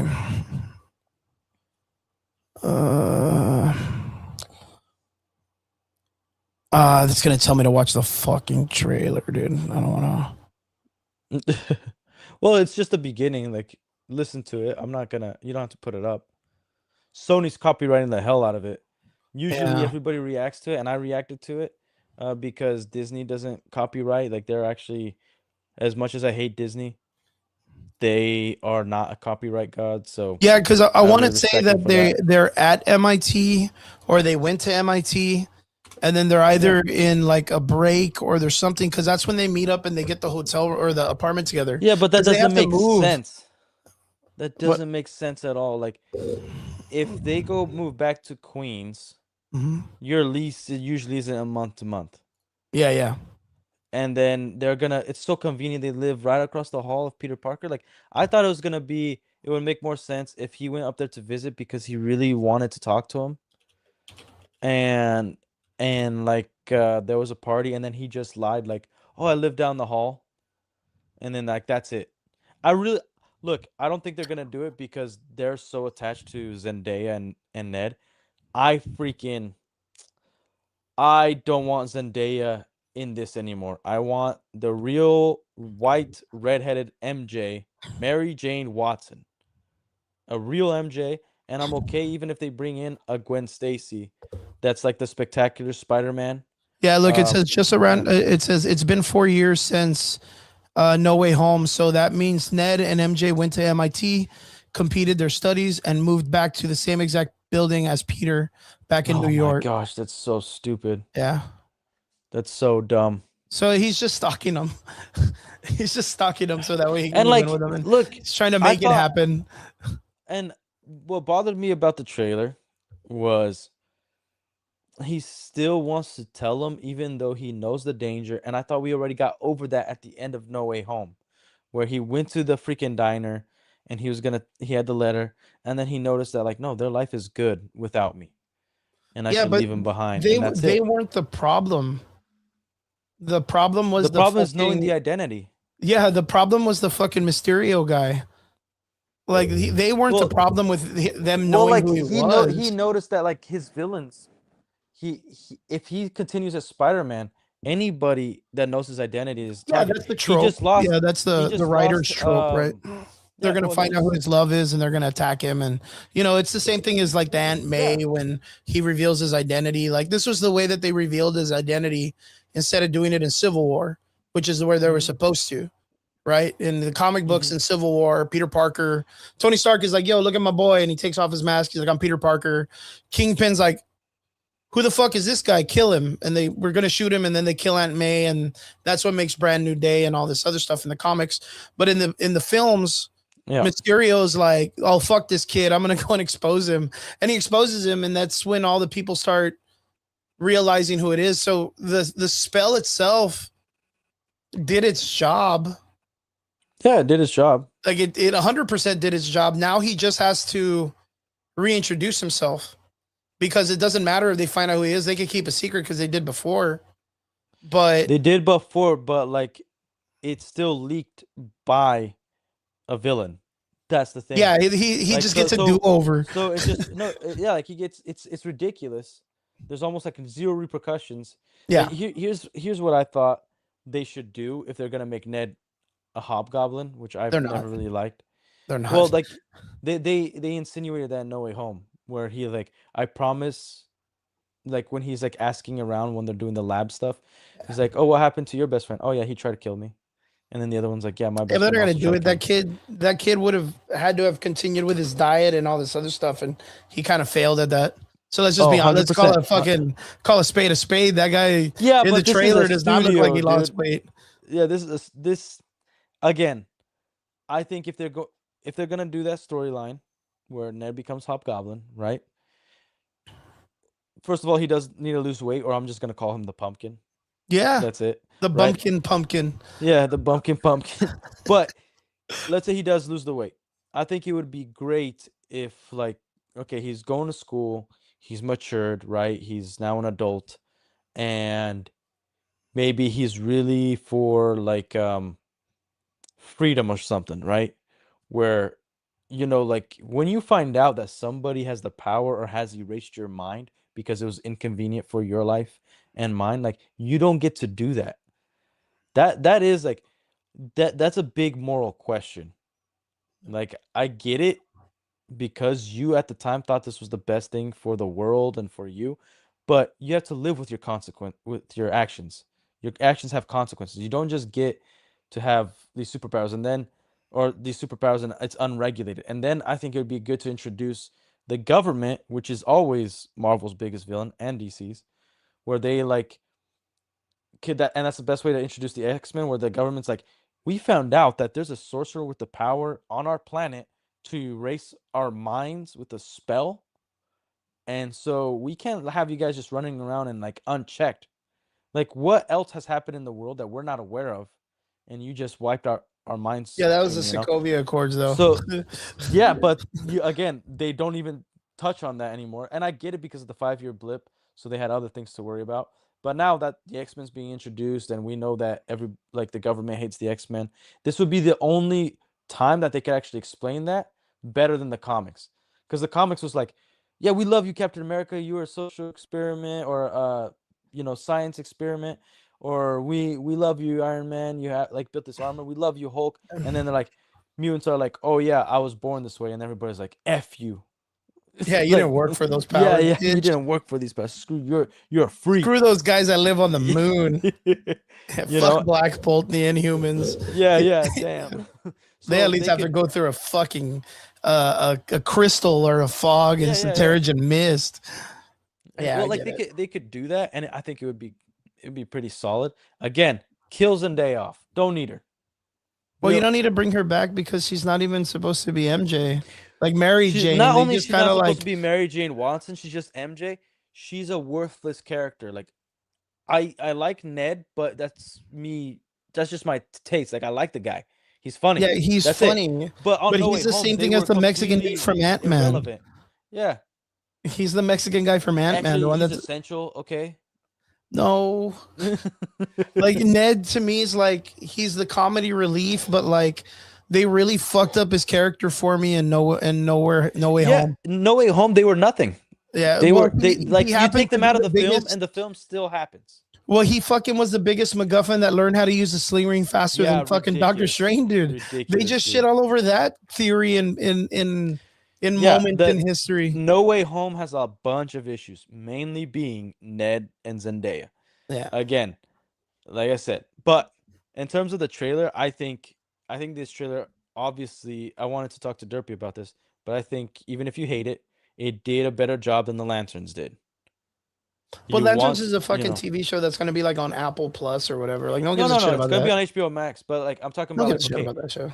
Like I don't want to be a dick about it, but no one's going to give a shit about the Lantern show. Like I agree, but it's like if it was just called the Green Lanterns and we saw some green with the same trailer and them in a suit and not that garbage suit that we saw, it would actually do the job of maybe making you interested in a Green Lantern story. Yeah, but because if you're interested in that, you're interested in just small town cop story. Yeah, Just but you're like even with interested in that, it's Spider-Man. like the Lantern himself as a character is still. It's like Hawkman. Like no one gave a fuck that Yeah. Hawkman was in the fucking Black Adam movie. Like they just needed a dude that was strong that could kind of do some stuff. Like that's Well, what like Green Lantern has been across the board. And I know people will be like, "No, Hal Jordan is the best Green." I don't give a fuck about Hal Jordan. Like every time I see him, he's like cannon fodder. He's a dude in a jet that kamikazes himself into something. That and then you're like, I "Oh, that was that disagree. dude." You're like, "Oh, there's that guy. There's that Green Lantern dude. Look, he just smashed into a wall. Like he didn't get the lantern this time, but he's gonna kill himself or whatever." Like that's his whole role is he's just willing to kill himself for a purpose. Like, Look. I don't Okay, give a shit. then let me phrase it this way: the Lanterns trailer didn't attract the Green Lantern fans. No, The fuck no. Spider-Man trailer did attract the Spider-Man fans. I think so. Even if you're not a fan of Tom Holland, I think it did attract the Spider-Man fans. Yeah. Right? That's where I'm saying the Lanterns trailer True. screwed up. They didn't attract the fans that they should be attracting. I feel like with the Spider-Man trailer, they kind of got it right again, where they're kind of making it feel like the Andrew Garfield and the Tom Holland movies. Like it's not over sensationalized. It's not over sensationalized. Well, it's very grounded. Looks cool. Looks fun. Looks Spider-Man-y. Looks like he's in the neighborhood again. I like seeing Frank Castle because I know that he like his first appearance was in Spider-Man, right? Yeah. But and like the good thing about the trailer, what it did, it made you ask questions like, how much time has the Spider-Man and Frank Castle have a relationship? You know, and then the other question basis. Yeah, and then the other thing is like, well, Spider-Man's going through the metamorphosis, and I think like Disney, as studios are petty, Disney wanted Tom Holland Spider-Man to be better than all the Spider-Mans before. So the first scene is Andrew Garfield Spider-Man. Giving him organic web shooters is, I think, in their mind, is to take away from Tobey Maguire's Spider-Man. They're trying to make him the best of the best of the best, right? Well, they just no. I mean, that's makes one sense. part. Yeah. Business-wise, it makes sense. I'm not saying I like it. I'm not saying they should or shouldn't do it. I'm saying that this is most likely why they did it. Okay. Well, we're getting Tarantula, Boomerang, the Hand, and Scorpion. Yeah. Scorpion should be in a helmet. The Hand shouldn't be in this because I get it, they're in New York.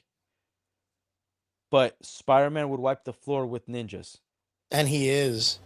Like he's gonna beat the living shit out again. of all But of when them. you see the trailer, I do subscribe to the idea that they edited out and Daredevil is probably in there because the actor that plays Matt Murdock, was announced as one of the actors in this film.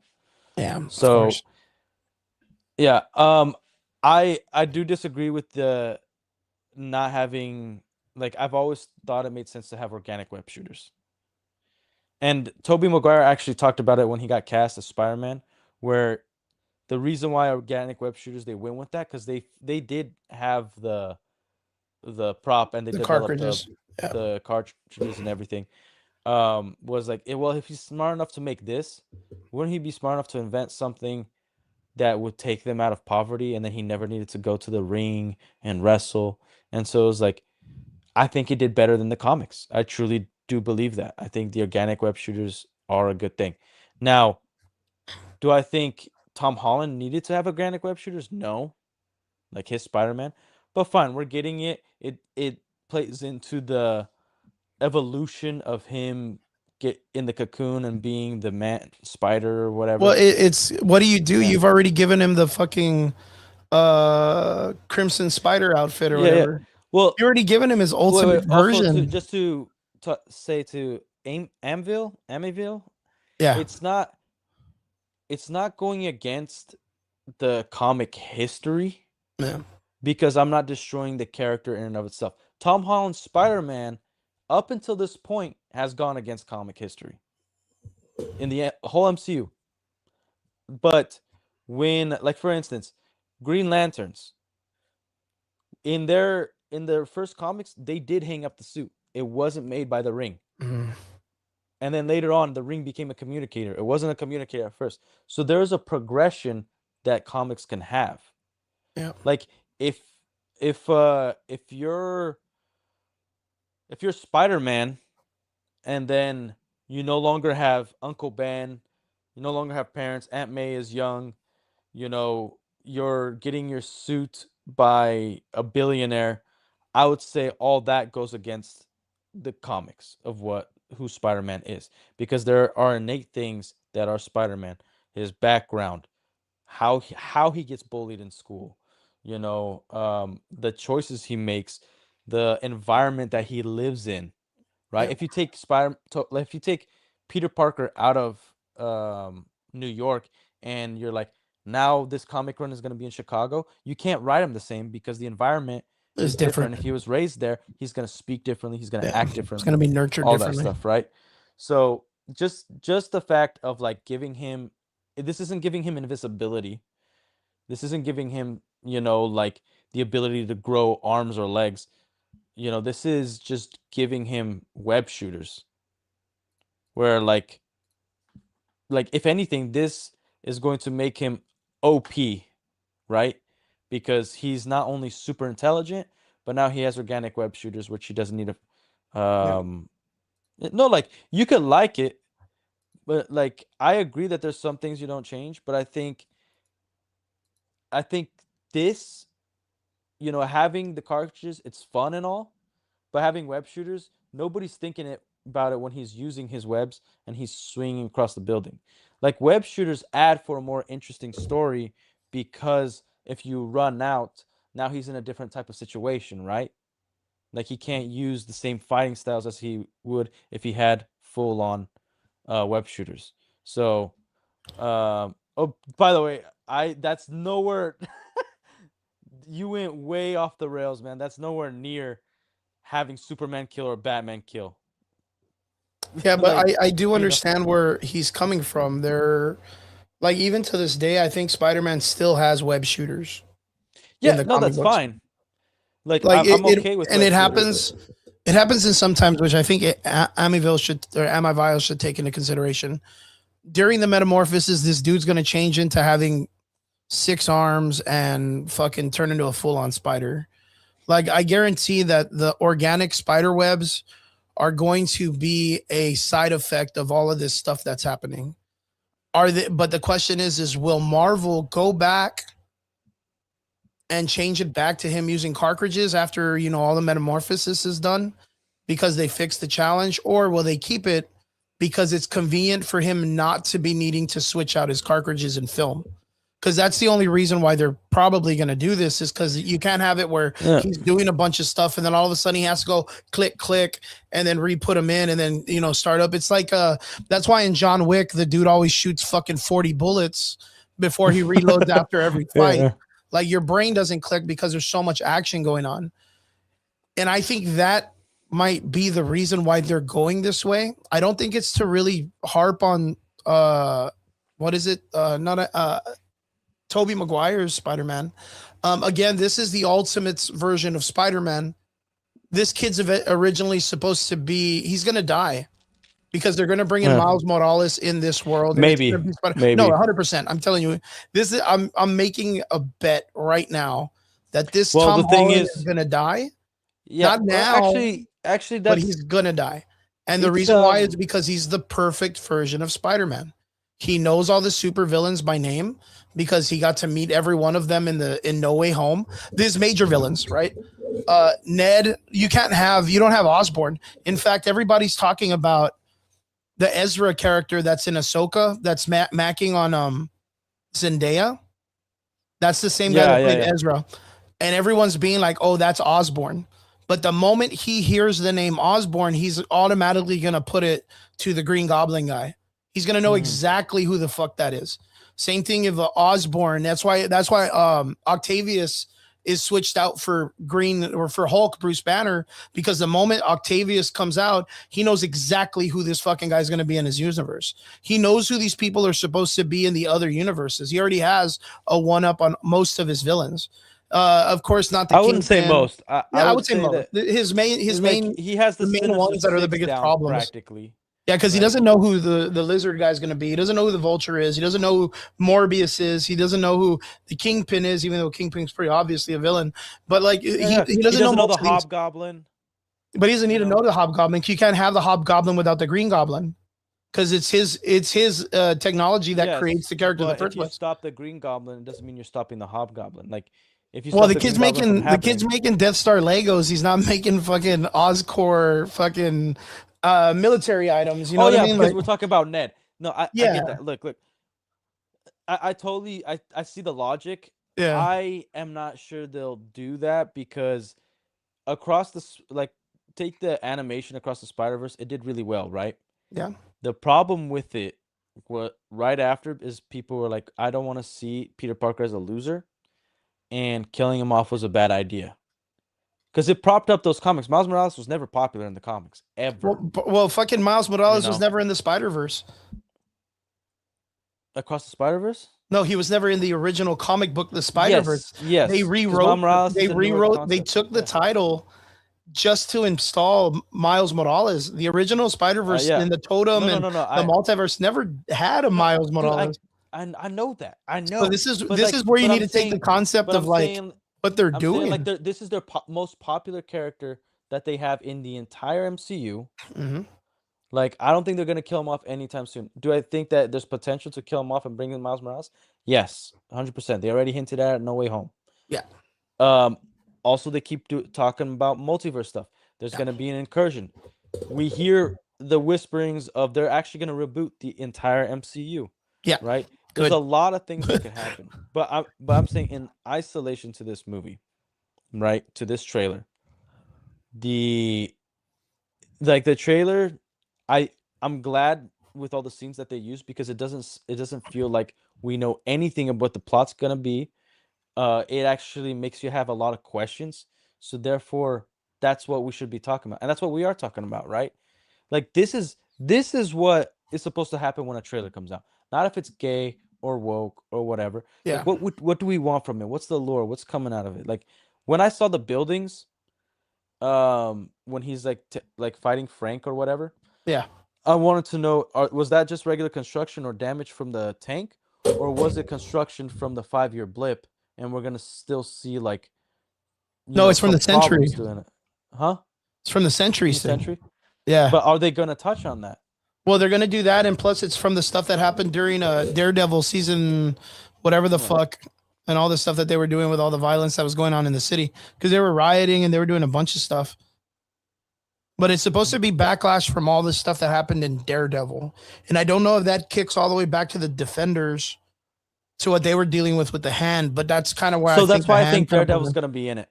100% he's in it. Yeah. Like first of all, the Hand, again, Spider-Man wipes the floor with the Hand.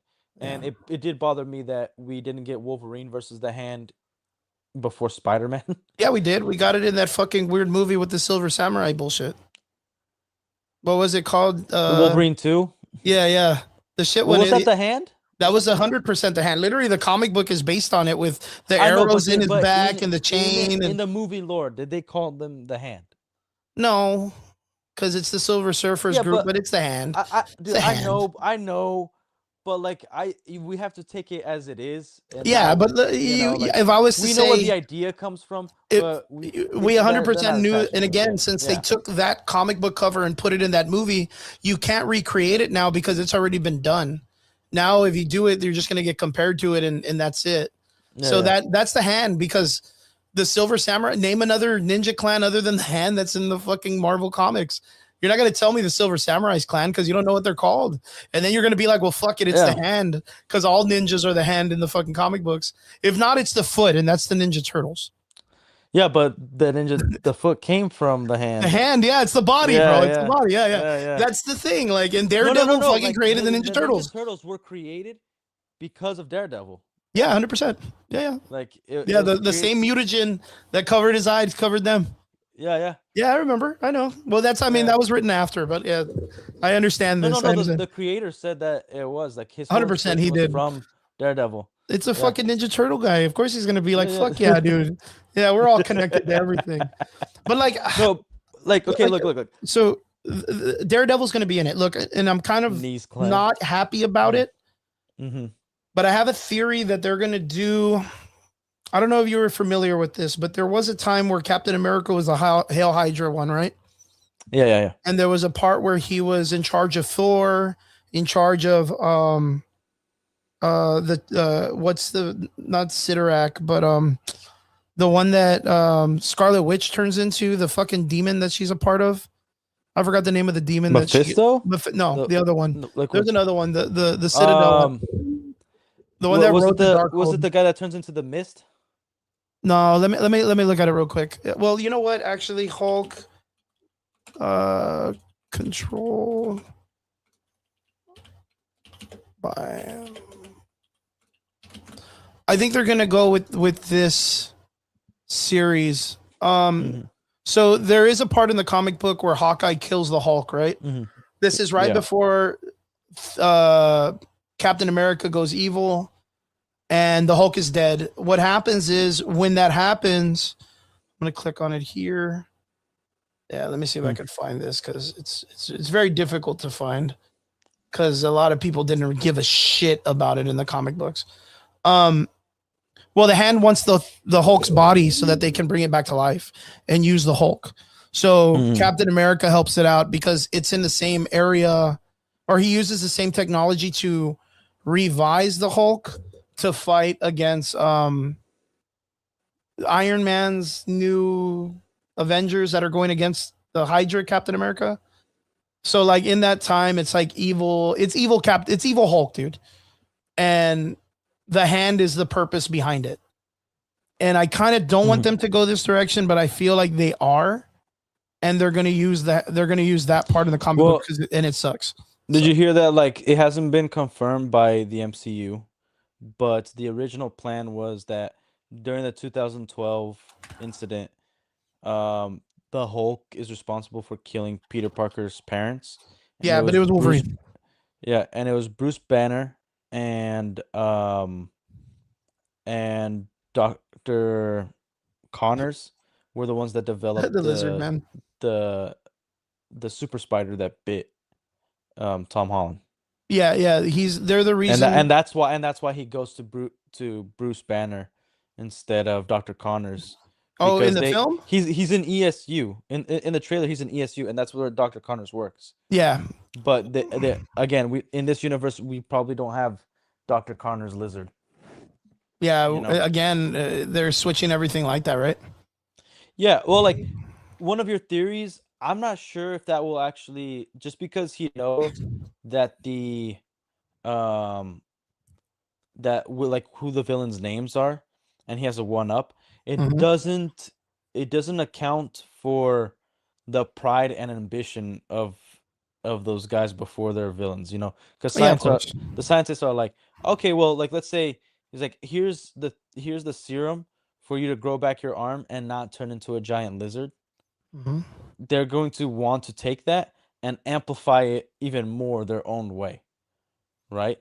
Yeah, because like, okay, well, like, we're gonna still do regeneration, but what if we get as strong as a lizard? Because, like, so that we never even have to even feel, our arms cut off, and then he becomes an even bigger, lizard or whatever, or like, for instance, the Green Goblin, he didn't turn into the freaking goblin that we see in the comics, and so they could take that lore of, like, we saw.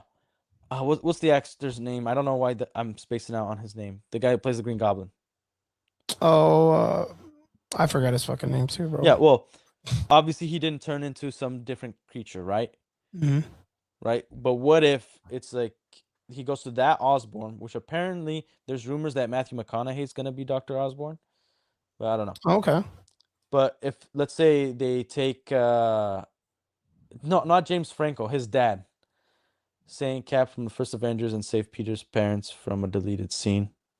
Yeah, William Dafoe. Okay, so yeah, William Dafoe. Let's say they cast William Dafoe again, and then they talk to Norman Osborn, and he tells him, like, here's the formula to make sure you don't go crazy. Awesome, I have a perfect formula mixed with my formula. What if I amplify this and it actually turns him into the goblin creature from the Ultimates universe? Yeah, but, like, from the lore of how it's turned, but, like, we get the actual look of the purple suit and the actual goblin with the giant ears and whatnot, the yellow eyes. Yeah, like the actual one that, like in the Ultimate Universe, he takes the serum and it turns him into a big demon. And but not turn him into a demon. Like, it just actually turns him into a goblin, like a real fucking goblin. Yeah, which would be sick. That would be cool, but you're just bringing it closer to the Ultimate Universe, which again they kill off Spider-Man and they bring in Miles Morales, which is what I'm telling you. Like, yeah. Well, and by the way, just to let Vince know, like I know, but it's just a rumor. Again, they haven't confirmed any of this stuff, so it's just like speculation. Of like whether Hulk killed him or Cap saved him. Well, actually, recently in the comic books, if I'm not mistaken, Wolverine killed his parents. I don't remember that, honestly. On which one? Like which comic run? It's actually just a recent one. I want to say like within the last maybe 2 months. Marvel. Yeah, Wolverine, I haven't been reading the recent. It says Wolverine did not kill his parents, although recently in 2025, Priestley suggested he might have. I don't care about 2025. Yeah, I don't fucking give a ass about anything after 2015, bro. Like 2015 can eat my ass, dude. Yeah, dude. Yeah, because it's all new, all different. I'm gonna say Marvel. I'm gonna show you the poster, and this is exactly where we're going in the movies after Slate, right? This is where when they do the reboot, this is where we're going. Like I can guarantee you this is where we're going. This right here. We're going 100% here. And where's Spider-Man? You have Spider-Man, but you also have Miles. And you got Gwen, and you got Vision, and you got Miss Spider-Woman or whatever. You got Old Man Steve, you got Sam Wilson, you got this fucking Indian dude for no reason. Yeah, which I don't representation, dude. Yeah. This is 100%. 100% this is where we're going. Hey, dude, if they do Hyperion's my favorite, dude. I'd be happy if they brought him, but they're not. Dude, if they do that, we're done. That's so gay. With who? F that. If the MCU does this. This is where they're going. Look, Jane Foster's here. She's still in Valhalla. I guarantee she's going to be the main Thor going into the new one. Well, they have to kill off. No, because we have to see with Doomsday. They're probably going to kill everybody off. Yep, but look, there's Sam Alexander. We're not even going to get a Richard Rider. F that. Yep, 100%. They're already talking about Gosling is going to be coming in as Ghost Rider, and they were talking about that kid from like Ryan Gosling was in original talks versus Nick Cage to be Ghost Rider. Yeah, no, he's still in talks. But I would like him to be Richard Rider. If not, the kid. I thought they were taking the Ghost Riders from the Shield TV show. Don't do it. Yeah, he's already in it. Yeah, I would like for them to bring in Gabriel De Luna. He's actually a really good actor, and that character was really good.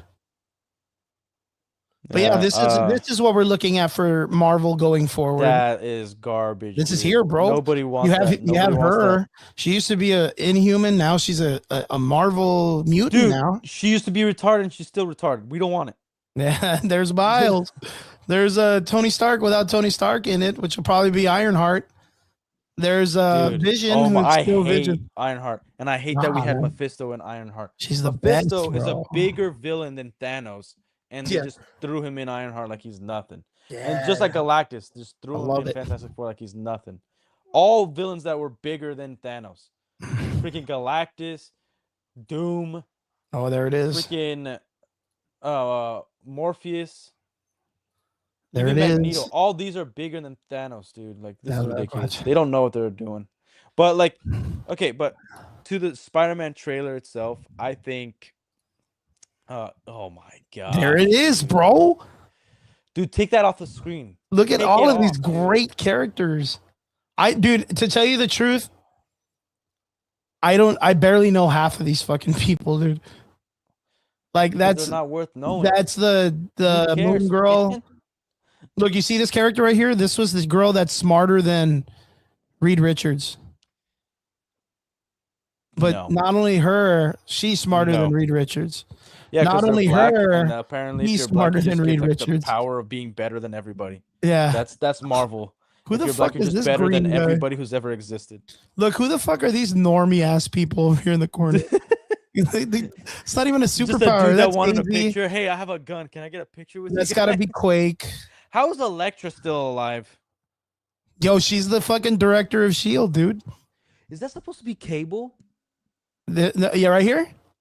Yeah. Yep, that's him. You gotta be kidding me. Oh man, he's chilling, bro. Who the fuck is this? Is this Karnak or who the fuck is no? Who the fuck is this? Is that Blue Marvel? I don't even know who that is. This is one of the reasons why I don't read new comics. Remember, they had I forgot, one of their superheroes that Marvel created was Safe Space. Oh no, that's not him. I know who Safe Space and the other one is. What was the other girl? It's Marvel. Snowflake. Yeah, Snowflake and Safe Space. It was they were for Marvel. Yeah, I know, but they're not in this. No, I know. But when I saw the pink, this loser over here. Oh, this one? Yeah. No, that's Gwen. That's Gwenpool. That's gay. That's Gwen Stacy. I want to use other words, but yeah. Yeah. Let's not. Right. There's no Hydra. This is fucking weird guy right here. I know he's from somewhere, but I forget it. It's Captain Britain. What the fuck is this giant hand in the back? It's a foot, actually. This? Yeah. No way. Don't There's know what it is. What the fuck is that, dude? Dude, I don't know, man. But you know who's not doesn't here? look like Marvel at all. Look, and I want you to say, you know who's really not fan fiction. Who's not here is Spider-Man. Yeah, you got Miles. I wonder why. Because black. Because he's black. That's so funny. Yeah, they're gonna fucking. This is gonna be all new, all different when Marvel reboots. I know from what I've heard, they're gonna recast Captain America and they're gonna recast Iron Man for sure. I'm okay with that. If we get somebody else than Robert Downey Jr. as Tony Stark, or somebody else as instead of Chris Evans as Steve Rogers, I'm all right with that. Like, I think they should recast T'Challa too, because these characters are bigger than the actors who play him. Yeah, 100%. I don't think anybody could do the same Tony Stark as Robert Downey Jr. has. But true, I think he did Tony amazing. Stark is only Robert Downey Jr. There's no comic where Tony Stark acts. But even in that concept, like Robert Downey Jr. as an actor, fucking acted his shit off, dude. He did good. Oh yeah, he did a freaking phenomenal job. Like every character deserves to have people that are willing to do that. Be Robert Downey Jr. Yeah, everybody. I want to see if somebody's gonna play Tony Stark. You can't do it the same way Robert Downey Jr. did. You got to do it your way and closer to the comics. Yeah, that's what I'm saying. Yeah, and again, I think everybody deserves to have a really good opportunity to get out there and give it a try. I think that's pretty cool. Yeah.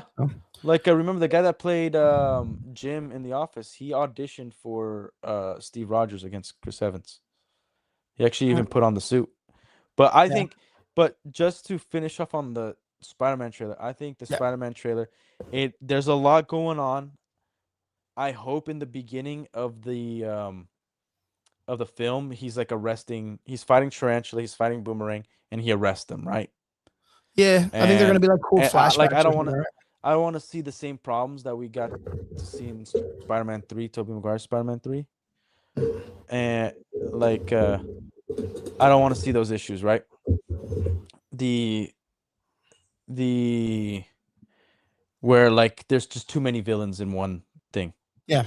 Like, what I want to see is, like, this movie should have been just Scorpion and Spider-Man, that's it. But this is the movie we're getting, and I think we are gonna get introductions of the X-Men, like Jean Grey. She might be the person that's like possessing bodies, or it might be Mephisto or Madam Web trying to guide him. You know, like, Madam Web, maybe. Yeah, that's a good point. I don't want to see. They're gonna reintroduce like the Spider-Verse some way. Yeah. But I do want to see I'm okay with Madam Web if he's gonna be the human spider. Like, you know, and then there's like a lot of things. Like, one thing I've been liking, as I see online. Hold on, can you riff off for a quick second? I gotta take care of something. Yeah. I believe with what. Yeah. Go ahead. I believe with what Relic was gonna say, like, is there's a lot of easy concepts and understandings how the Spider-Man situation can go. Right, there is a part in the video, and we do still know that Sadie Sink out of Stranger Things still has an opportunity to be or she still is in the film, and we haven't really been given anything about her character. There is a scene where there is a kind of like a warehouse with an open container that's being elevated, and you see someone in a chair.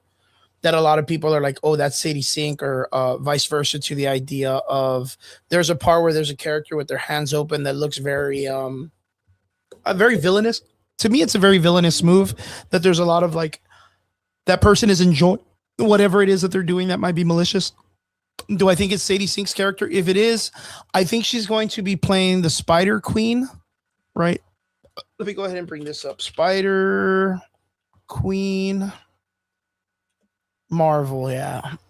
So Spider Queen in Marvel is a character that was kind of around for a minute. She's had not like big relationships, but she's had interactions with Spider-Man in the past. She is a mutant also.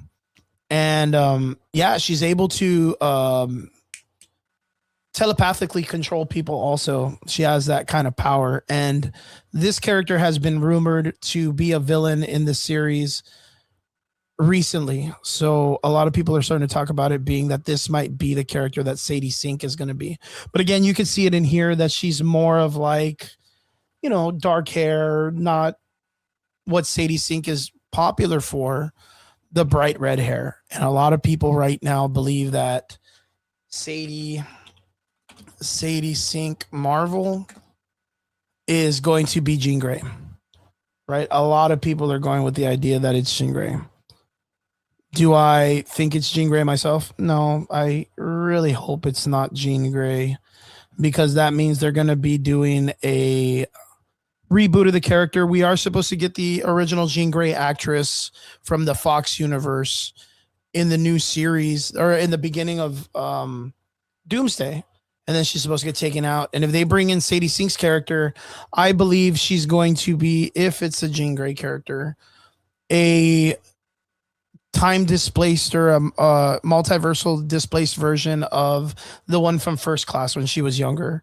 So kind of figuring out where she would be in First Class, being part of the Charles Xavier School for Mutants universe at the very, very beginning. So if they do, it could be the reason why she's able to go into different people's minds, right? But I don't know why it would need to be like a Invasion of the Body Snatchers, like a Body Snatchers version, where like the moment in the trailer Spider-Man grabs the tank and opens it, and it's this old lady, and she kind of like hips her face away, and then the mind swap happens, and then the person looks and kind of winks at Spider-Man and looks upwards and throws it up. Like there is like a distinct necessity to be in line of sight for this character to be able to take over other people's minds. And it's not multiple people, it's only one at a time. So maybe it could be like a cerebral situation. Maybe. I really hope it's not. If it's Jean Grey, it's gonna fucking piss me off. But yeah, she's already cast as Jean Grey. No, don't even say that, because she could be Spider Queen, dude. Like she 100% can be Spider Queen. She had telekinesis. She could control people. She was there during like one of the variations of Spider-Man changing into the spider variation of himself. Like she could be. Do you really think they're smart enough to read the comics and pull those characters? That would be the reason why I would say, like, then why would we have a Jean Grey and Spider-Man? Yeah, I also don't. You would really need to fucking search comic books to see that happen. I also don't think it makes sense to have Jean Grey, because they're gonna already kill the X-Men in Doomsday, and they're gonna do a reboot. So why introduce new characters right now? Well, there is a comic book during that kind called The Champions, and The Champions was all the kids, the young Avengers. So maybe. Yeah, again, I'm really dumb at this, dude. Like my autism kicks in so much. So I know a bunch of useless things for no good reason, but other than this, so you've wasted so much of your life reading garbage. Reading these comic books, bro. So this is The Champions, which is it's all the younger coursed Avengers, and in that. There is a displaced. Let me go back. I just saw his stupid ass. Yeah, I guess here there's a displaced Cyclops, because he was from a universe where the Avengers were younger, and they brought him in, and he became a part of the Champions, and they even brought back Jean, if I'm not mistaken. And these guys run into Old Man Logan, and then they all live together as like a new multiversal version of the X. It's fucking stupid. Yeah. But yeah, it really fucking sucks. Because Vince, I think the Punisher will be the most cosplayed because all the other cosplays would be too simple. Yeah. But yeah. Well, you just everybody dresses as the Hand or whatever. Yeah, just put a loincloth over your face. Yeah, so they made this comic book called The Champions, and these groups were it was literally the Teen Titans of the group. And what they did was, it was probably during, when was this? It had to be before. Oh yeah, there it is. Look, there's Cyclops. And, who was in charge was, Chris, do you hate me, dude? No, I don't hate you. What the fuck? Why the freak are you showing me these garbage comics? Why are you wasting my time? We must know. We must to know our enemy. We must dwell in our enemy's positions. My enemy can suck me sideways. Yeah, they can suck it, dude. And this is why, like, when they were like, "Oh man, she's gonna be Jean Grey," and I was like, "No, dude," because I don't think she looks champion. I don't want her to be, but you know, like, okay. Here's the thing: when my sister went to high school, right? I was out of high school. My youngest sister. Mm-hmm. I've always hated the argument of like the Tobey Maguire Spider-Man, like, oh, why does everybody look 30? I'm like, dude, when I was going to high school, people looked 40. Like, we had behemoths. I knew a guy who was 6'5" and he was 13 years old. 6'5". I know a dude that was 20 that couldn't graduate from high school because he was retarded. Yeah, and I had my brother could go a full-grown beard at 11, like, dude, like terrorist style beard, like thick, not patchy, and like everybody was freaking massive, dude. They were huge. Yeah, like they didn't have any good children actors that could pull off roles that big. No, but like I thought it made sense. Like to me, like this looks like my high school when I watched Tobey Maguire's Spider-Man. Yeah, you know, but when my sister got in, right, everybody was freaking twinks. Like the sports team sucked because everybody was tiny, and a bunch of girls were liking all these freaking fruity, thin, skinny guys. I was gonna say unmasculine. Let's say unmasculine. Unmasculine queer dudes, and I like a lot of the girls like no longer had curves. You know, no longer like they had the small round face but nothing body. Yeah, they're small. Petite and so now it's like Hollywood looks for like Tom Holland I don't think he was the worst choice for Spider-Man, but you know, he looks young in everything that he does. Zendaya looks young in everything that she does. They don't strike me as 30-year-olds. I don't know how old they are, but well, for me, you know it's okay that it works in this because the comic books, they never fucking age. Yes, but like the comic books, women are very feminine in the comic books, you know. Yeah.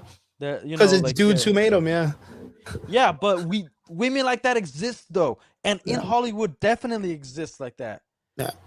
You know what I mean? Like, so, like for instance, the chick that was the original Jean Grey in the, you know, they did the adult version, the X-Men movies. Yeah, she's a full-grown woman, man. She was not only full-grown, very feminine and hot, and then they picked the chick from Game of Thrones that looked like just didn't like. She was supposed to be 40 in the events of Days of Futures Past and Dark Phoenix. You're supposed to be like 50. I'm like, you look like a teenager. Yeah. They never do that for them in the comics either. Like they need to have a sensual feminine aura. They don't need to be sexual, but they need to have like that gravity about them. Like if I see Halle Berry, I'm like, hell yeah. Yeah, but you then you take into consideration, right? Like you look at reality, and no girl that, I mean, nowadays probably a little bit more. There's a higher percentage, but like what? No one that has that kind of physique or body is like a masculine character that goes and saves the day, or you know, does military shit, or does, you know, combat situations. Like most of them are like, because they're all butch lesbians. Yeah, they're like they're waiting for the white knights to come and save them. No guy liked them, so they had to become lesbians, and then they had to like start acting like dudes. But so that's my push against it. But like it's a double-edged sword, right? Because they're like, good-looking women are tough over there. Yeah, that's a fucking But these movies are made in Brazil. Like that's the you know what I mean. There's not a lot of fucking superhero New York situations over there, man. Nah, but yeah, it's I don't think Sadie Sink is gonna play Jean Grey because that's already way too fucking. I hope she doesn't. Yeah. But if she does, it's like, okay, what are they gonna do with it? It just doesn't make sense to me unless it's going to be one X-Men character displaced in every film till Secret Wars. I could see maybe something like that, and then you're gonna put them. They're gonna survive in. I forget that Secret Wars is even happening. Yeah, fuck yeah. Because it's nothing like the comic Secret Wars. I forget that that's even gonna be a thing. I thought Doomsday was it. And I knew about Secret Wars, but as soon as I hear Doomsday, I'm like, oh yeah, that's it. Because like even Typhoid Mary is like a multiversal or a clone of Mary Jane. Look, they just or not Mary Jane, but is it Mary Jane or Jean Grey? Typhoid Mary. Is that Jean Grey? Yeah, it's one of the three because there was a Madeline Pryor also. Yeah, well, look, they just need to not do that by Mr. Sinister. Yeah, they just need to not do any of that. They need to not have Jean Grey because it doesn't make any sense. You want to know what Disney Marvel, the greatest thing they've done since Endgame, or I guess Infinity War, other than take a huge fucking break and not put anything out. No, you know what they actually did good was the X-Men 97 cartoon TV show. Except for that they gave Magneto and Charles Xavier this weird like sexual like tension between each other. I don't think they gave him sexual tension. 100,000,000%, bro. They're practically making out in the Magneto mind scene, dude. Like these guys are way closer than. That's like a weird romance. That I did not grasp that at all. I did. I didn't like it. It felt weird. Like I understand them being friends. Gays, dude. I understand them being friends, but like those guys were, I don't know, a little too close. And then there was they kind of. I didn't like the feminine stuff about like Gambit. Like the clothing, like there he was. Oh yeah, there was that part too. But then that's like he was a dude back in the 90s, 80s. That's the same shit that Sylvester Stallone wore in Rambo. Not Rambo, Rocky. He wore the little but not cut shorts and not pink. No, I mean he was still wearing that shit. I could probably show you a million photos right now. Hulk Hogan and shit. Apollo Creed wore the same thing. Well, yeah, I think the only thing they did that was gay was making Morph being attracted. Morph was pretty gay. To Wolverine. Yep. And like you could play it off as not, but it's too much. Like they shouldn't have done that. Not only that, they had to have a fucking scene where Magneto's all fucking zip tied to a wall, like in his underwear. And then they had to do well, you know, when he's in his fucking swimsuit, which was the director. I thought the thing he liked to do in his OnlyFans stuff. The what? Oh yeah, I forgot the director had an OnlyFans. Yeah, he's kind of weird. Yeah, he's a weird motherfucker, dude. Remy or I've heard DeBow or I forgot his name, but the other thing was the Rogue and Magneto thing, the pedophilia, because Rogue was a minor, and he was like in the show. Yeah, she's a fucking high school dude. Yeah, you go watch Rogue's age. I thought Rogue was already an adult. X-Men 97. By the time they had a relationship. Well, she was probably like in her mid-20s, I guess you could say, or in her 20s. Yeah. But they had relationships when he was going to the school when she was a student. She was it says context. She is significantly younger than Magneto, who is 60, but older than the newer mutant member like Jubilee. Where does that put her? Yeah. That just puts her at like 20, 25.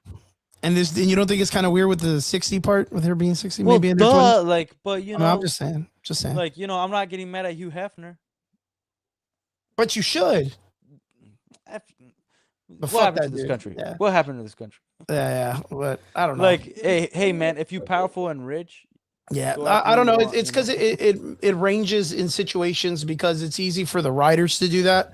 But the thing is Rogue, when she gets into the mutant academy, she's like 15, and Magneto was kicked out like slightly younger than that, and knew Rogue when she was a child.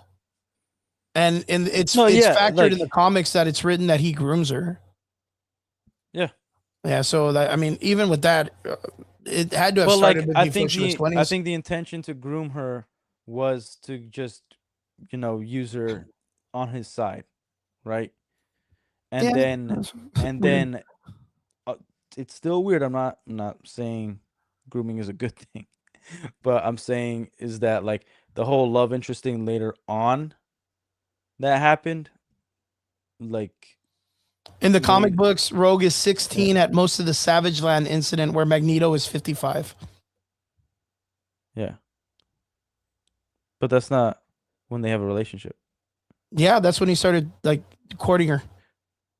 Yeah, but it was to get her to like switch alliances, not to like actually do anything romantic. Still weird. Still weird. Agreed. Agreed. It's like the Captain Marvel son that rapes her, and the Avengers are cool with it. I don't even remember that one. Who was it? Woody Allen that like married his adopted daughter. Yeah, stepdaughter, adopted daughter. She was a baby. In the comic books, Captain Marvel is impregnated by a future version of her son who gives birth to himself. Yeah. And the Avengers are cool with it. They're like, oh, well, I guess if you guys are in love or whatever. Yeah, it's so fucking. I'm telling you, it doesn't. Wait, what the comic books? This? Excuse me. Yeah, it had to have been in the 90s, bro. But like again, just because it's written in the comic books or it's done this way, it doesn't make it right when it's like a black mark on the history. And I think, in my opinion, in the X-Men series, there's no relationship with Magneto. Perfect. Yeah, I think the Magneto relationship with Rogue was like a black spot in the comic books. Because again, it started off when you look at the X-Men kids and they don't age. So you automatically assume they're always in high school, except for old man Logan, who, again, this guy's disgusting too because he keeps falling in love with Jean Grey, who's like a fucking child, and he's like which 300 years old. That's why I think the movies have they don't have an excuse to screw up, because they could take all the content and filter out the crap and actually make a path to the best storyline. To the best storyline. Like, for instance, I do want to see the X-Men in high school. I like the X-Men Evolution cartoon. Yeah, it's really good. But if you're going to do the Logan and Jean Grey relationship, Bryan Singer did a good job where, like, all the X-Men are not in high school. X-Men have to be out of high school to utilize their powers in the way they're doing. And Jean Grey was like 30 when she met Wolverine. Yeah, well, Bryan Singer also did molest a young man. Yes. Yeah. So let's not give this guy any flowers. Wait, did he actually go to jail for it, or like? Nah, he's fucking above that because he's a director. Well, he makes too much money right now. Yeah, they can call it. Nobody's gonna remember that was shit. It proven? Was it proven that he actually did it or no?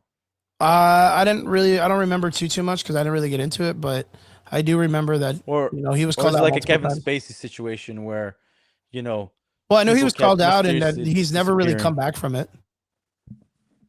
Because that was like the last thing he ever did in Hollywood. What? Phoenix? Oh, no, not Phoenix. No, the fucking X-Men 3.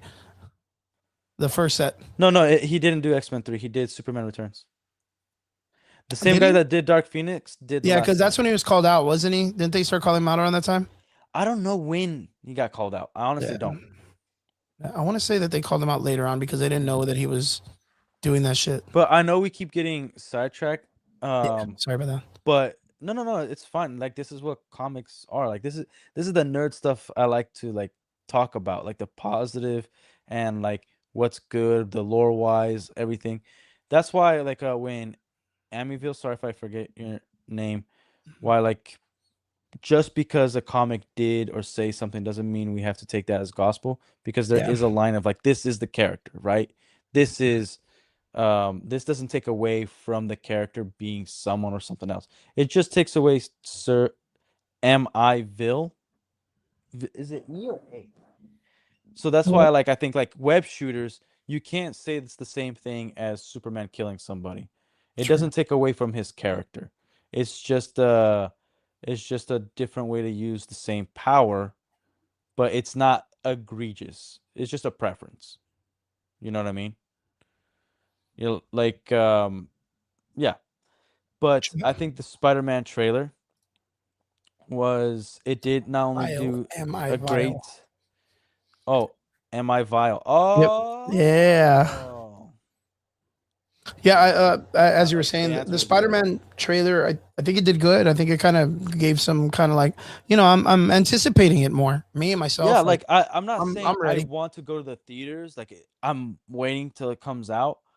But it got me interested in this Tom Holland Spider-Man. It's the first time I've been interested in his Spider-Man. In a long time, right? No, and at Ever? all. I've never cared. Like after I saw him in Civil War, I was a little bit interested. Then I saw Homecoming, and I was like, "Oh, Homecoming is a good, well-written movie. This is not Spider-Man. This is Iron Lad. This is Iron Boy. Yeah, Like this isn't what I see Spider-Man as. Even if I hated the TASM Spider-Man, but that was more Spider-Man than Tom Holland was, right? But this is the mhm, first time we actually get to see him being really close to the comic Spider-Man that we all know. The problem is Zendaya and Ned always being involved in the story. And again, there is a lot of villains in this new movie. yep, And I really hope they do put away, like he arrests a few villains and then it's like the Scorpion and the Hand is the main thing, yeah. you know. That'd be cool. And I do agree with you. Like, I don't want to see Daredevil. I just want a solo Spider-Man film with no cameos, no Bruce Banner, just all Spider-Man characters in Queens, being the friendly neighborhood Spider-Man. It'd But be I good. think, I think the tone of the the trailer was really good. It made me ask a lot of questions, and that's what trailers are supposed to do. And it makes me interested in the movie. So I'm glad the trailer came out. I Sure. I do think it's weird that it only came out 3 months before the release, Yep. but Spider-Man name alone already has the hype. They already has the marketing just in the name. So Sure. yeah, Yeah, I'm in the same boat. I'm excited. I can't wait to see what's going to happen. So, yeah, we'll I see I how it still works. don't care about Doomsday though. Still don't care. Oh yeah, yeah. Doomsday doesn't really have my voice either, man. So, Well, but what are the other Marvel projects that are coming out after Spider-Man? who the fuck knows? I don't even know. But yeah, we'll have to see. They really Yeah. haven't made any like. They just said I think Thor has a project coming out. Thor 4. Doctor Strange doesn't. That one got canceled, and I think we're No, jumping into the next Daredevil with the Defenders. yeah. So a So lot of the characters are coming back. also the like people are saying that you have to watch Daredevil 2 What's up, Chew? because What's up, Mark? our season 2 that maybe Tom Holland Spider-Man makes a cameo in Yeah, I'm not Daredevil gonna watch season it. 2. I don't think it's Yeah. gonna happen. That still won't get me to watch Daredevil season 2.